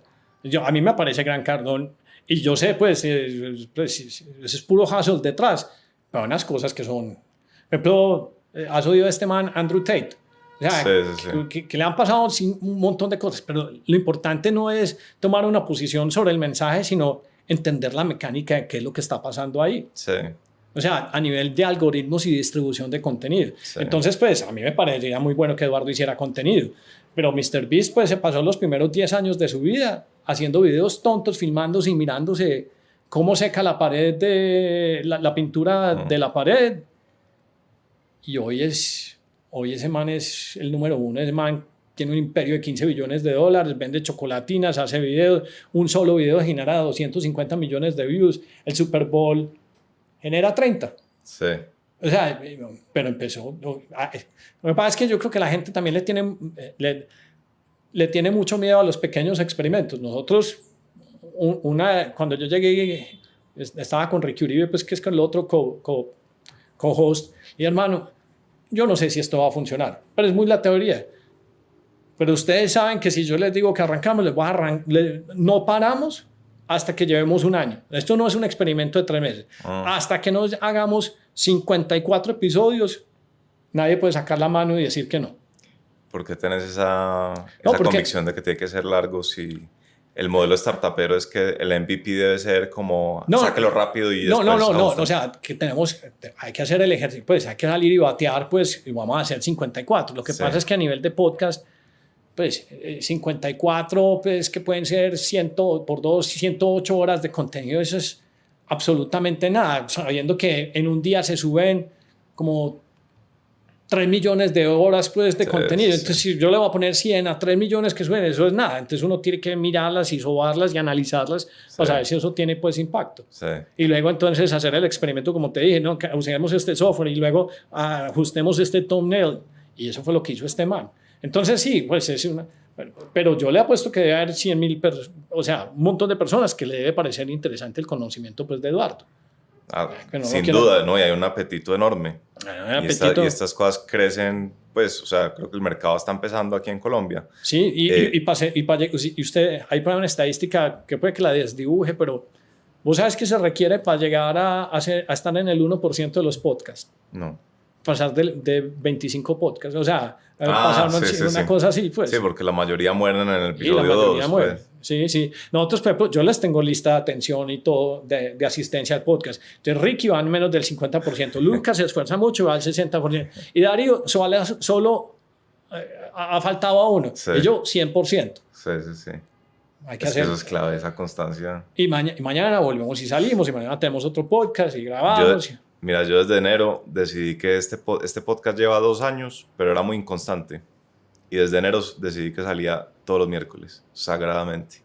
Y el cambio de eso es, pues, o sea, son 2 podcasts diferentes. No, y uno los ve. Yo no me acuerdo cuál fue el primero, fue David Escobar, o sea, no sé, vos tenés uno que es el primero, pero no me acuerdo cuál es. Y uno les ve el tráfico como...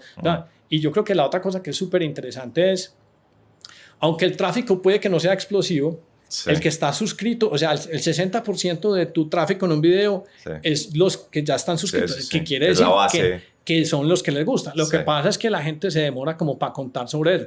Pero cuando ellos están en el feed y les faltó uno de los pods que sacaste, el que aparece esos bots. Pero nos devolvemos al punto. A esos manes no les sale el cuento de los políticos que están hackeando, que son hackers de atención. Esos manes solo son buenos para eso.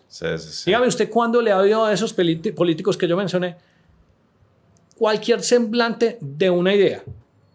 O sea, semblante de una idea. No, es que estoy pensando en esto. No, todo es Uribe es un huevón, Uribe es paraco, yo no sé qué. Sí, es propaganda simple a lo nazi. Es como consígase un enemigo, que en el caso de los nazis eran los judíos. En el caso de aquí es Uribe o Santos. Pero entonces ya nos corresponde a personas, digo, como nosotros, porque me estoy atribuyendo eso, porque puede que la gente diga, no, el contenido mío es muy malo. Sí.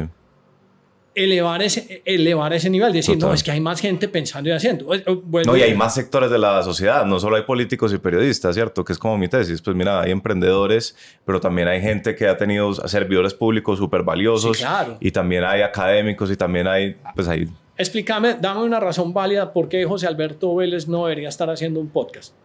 Porque tiempo libre sí tiene. No tiene ninguna excusa el señor. Y tiene un montón de conocimiento. Impresionante. No, y lo bacano es imagínatelo conversando con sus amigos. ¿Sí me entiendes? Pues que no sea solo José Alberto, sino que invite a yo no sé quién, al que le vendió la cementera en Texas. Sí, bacanísimo. Claro. Sí, claro. A mí eso me encantaría. Y usted cree, y honestamente usted cree, coja el público, pues empecemos a hacer, pues, coja un grupo de personas que oigan a Quintero y a Upegui y a los otros. Sí. ¿Usted no cree que en ese grupo hay un set de individuos que les va a parecer interesante la de José Alberto? Sin duda. Y entonces, ¿cómo es más fácil cambiar el mensaje de estos manes si no es con manes que están transmitiendo buenos mensajes? O sea, propaganda, pero de la buena.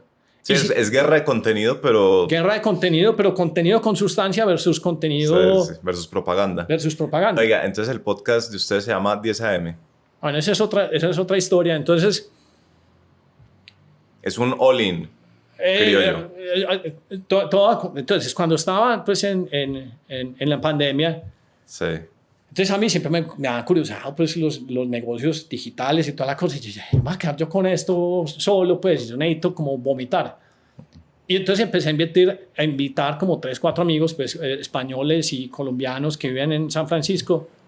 Está bueno, estás invirtiendo en esto. Y lo empecé a hacer no tanto por compartir, sino porque... Es como mi notepad. O sea, yo leo una noticia, saco una frasecita, lo comparto en el chat. En algún momento, el chat se me creció como a 50, 70 personas. Eso sí, muy curado, porque yo soy muy convencido de una limitación pues, de relacionamientos. ¿O sabes qué es el número de Dunbar? Al de que uno no puede conocer más de 150 personas. No. Uno sí puede conocer más de 150 personas. Lo que pasa es que uno no... O sea, humanamente es imposible que podamos sostener relaciones con más de 150 individuos. Exacto. Y yo la llevo a un extremo pues más pintoresco. Yo digo, si vos te morís ¿cuánta gente crees que va a llorar en tu velorio? Vos crees que tenés un montón. Entonces ahí empieza a ser como los verdaderos filtros de amigos y personas que importan. Entonces se me empezó a crecer con amigos y después otros me dijeron, invitamos a otros amigos. Yo, ni por el puta, si no nos hemos tomado una cerveza en los últimos 6 meses, entonces esa persona no está en el chat, porque ahí pues es un poquito de bullying y chiste y toda la cosa. Pero dije, no, pues esto de aquí del chat pues ya está cogiendo un nivel, ¿por qué no cogemos y empezamos pues a hacer una conversación sobre esto? Entonces, armamos Diego, Darío, Lucas y Ricky, hagamos como un resumen semanal.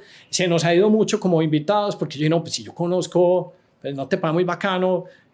Yo alguna vez le hice el pitch a Hernán Casar. Hernán Casar es el fundador de Mercado Libre. Hernán, ¿quieres estar en el podcast? Ah, listo, Hernán. Y hablamos de startups. Entonces me parece como bacano, pues, por ejemplo, hoy estaba escribiendo, yo el mismo man que me invirtió, ese man trabajó en Slack, en el laboratorio de acelerador de partículas que queda en Palo Alto. Y yo, pues, yo necesito explicarme, pues, qué es esta vaina de estos nuevos superconductores. Entonces, como conversaciones de conocimiento un poquito más, sí, más como en la tecnología de los negocios para llevarlo ahí. Y lo puse 10 AM, no me habías preguntado eso, pero es que me gusta contarlo.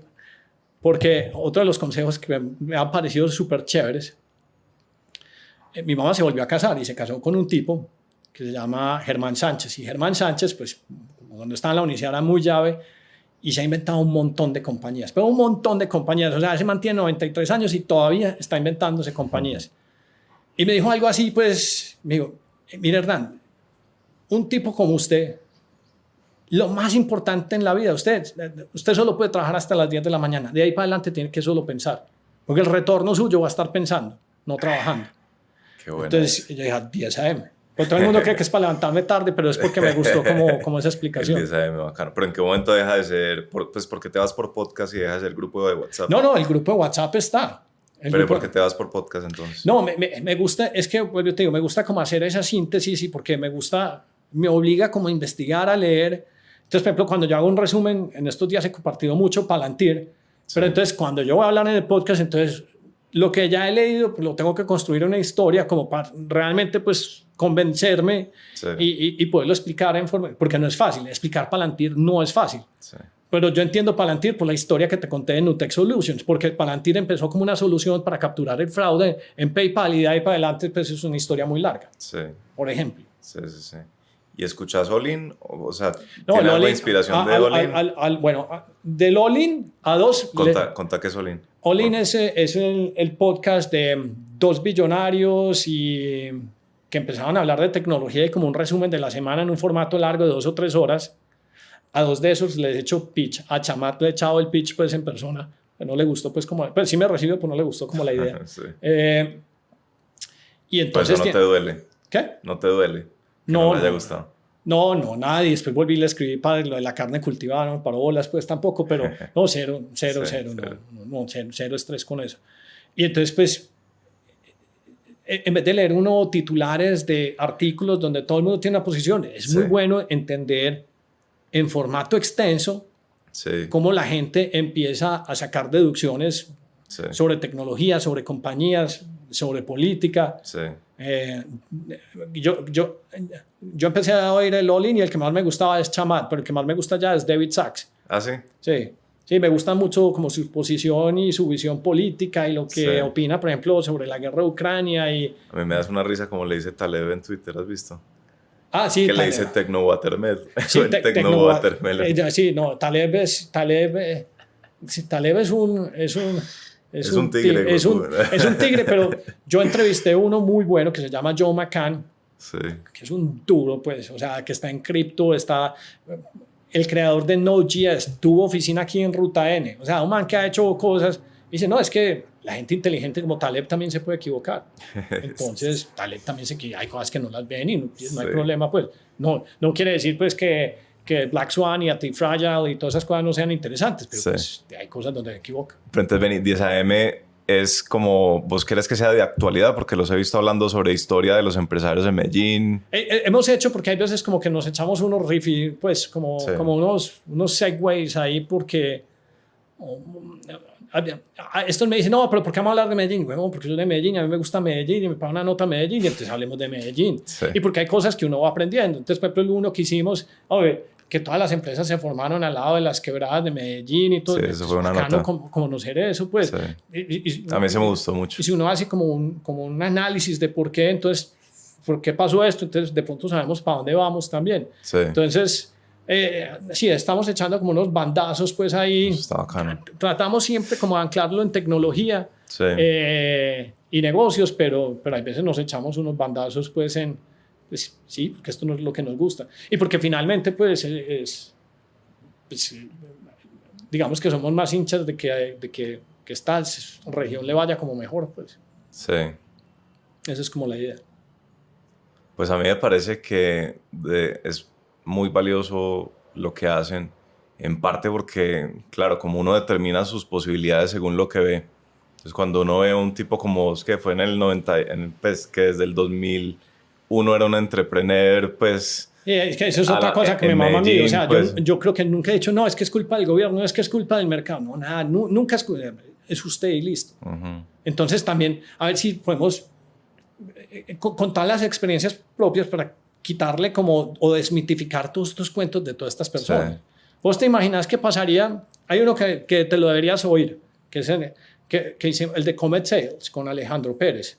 Okay. ¿Vos crees que hay un huevón, o sea, yo un poquito más viejo que él, pero vos crees que hay un huevón en Medellín que se inventó una compañía que procesa casi $3 billones en el mundo de las flores? Toda hecha en Medellín. Obviamente ese man no dice, no, Alejo, huevón, hay que contar la historia porque todo el mundo no sea con lo mismo. Increíble. Hecho en Medellín y guerreado. O sea, ese man también lo deberías entrevistar un día porque es una historia pues como parecida, pues le tocó hacer muchas piruetas, sí. Pero es una buenísima historia. Y de esos hay un montón que nadie sabe y que todos son reservados. Y contemos esta historia para que esto quede más chévere. Claro, no hay que hacerlo. Una de las cosas que ha pasado con la música y los reggaetoneros es que, digamos que están desmitificando ese pudor. Al principio parece chicanero. Cuando ves, por ejemplo, a Maluma, a Juan Luis, hey, parceros, me compré este carro.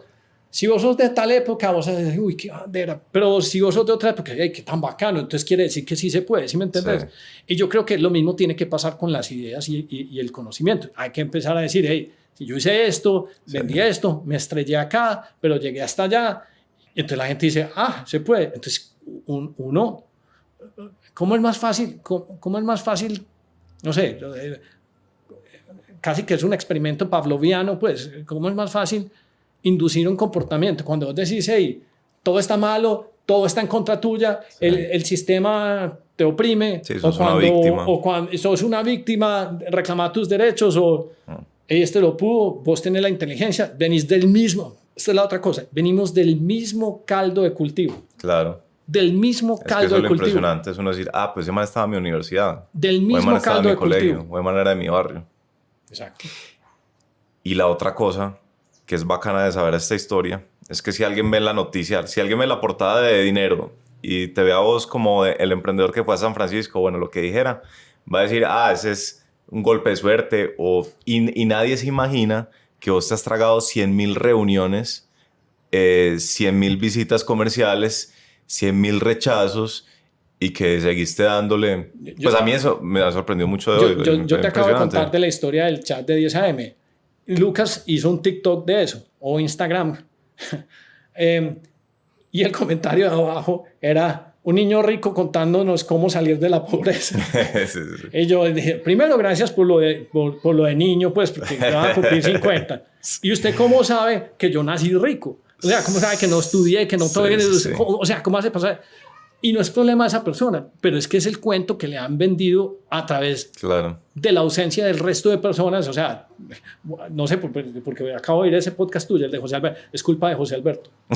No, le eches la culpa a José Alberto. José Alberto ha hecho muchas cosas valiosas. No, yo sé, pero es culpa de las personas así importantes, que no propagan más el cuento. Sí. Es culpa mía de no haber hecho el podcast antes para propagar ese cuento. Bueno, sí, y es culpa, pero en parte también se entiende por las circunstancias de si uno era visible y rico en los 80, lo secuestraban. Sí, claro. O lo ponían en la lista de Pablo Escobar, pues tiene su... Sí, sí, claro, es un problema, pues, Sí. es un problema, sí, y vos, por ejemplo, yo que sigo muchos youtuberos, entonces los youtuberos que son muy buenos, o sea, son mejores que un analista de Goldman Sachs o de cualquiera. Entonces, el estilo americano es invertir tantas acciones y así está mi portafolio, y mi portafolio está 400% arriba. Sí, sí, sí. Eso es cero problema. Pero adivina de quién quiere aprender la gente, del que está en el portafolio arriba. No el man que está diciendo, hey, el sistema está llevado. La gente quiere aprender de eso. Claro. Y eso es muy gringo. Y mi esposa me dice, hey, no hagas eso, no es que no lo estoy mostrando. Pero uno tiene que llegar a ese punto de comunidad, uno decir, para que la gente quiera aprender o copiar de ese ejemplo, pues. Total. Es como la idea, pues. Pues Hernán, qué gustazo. Muchas gracias. Hombre, no sé si se nos fue muy largo, me da pena con vos. No, para nada. Este es de los corticos.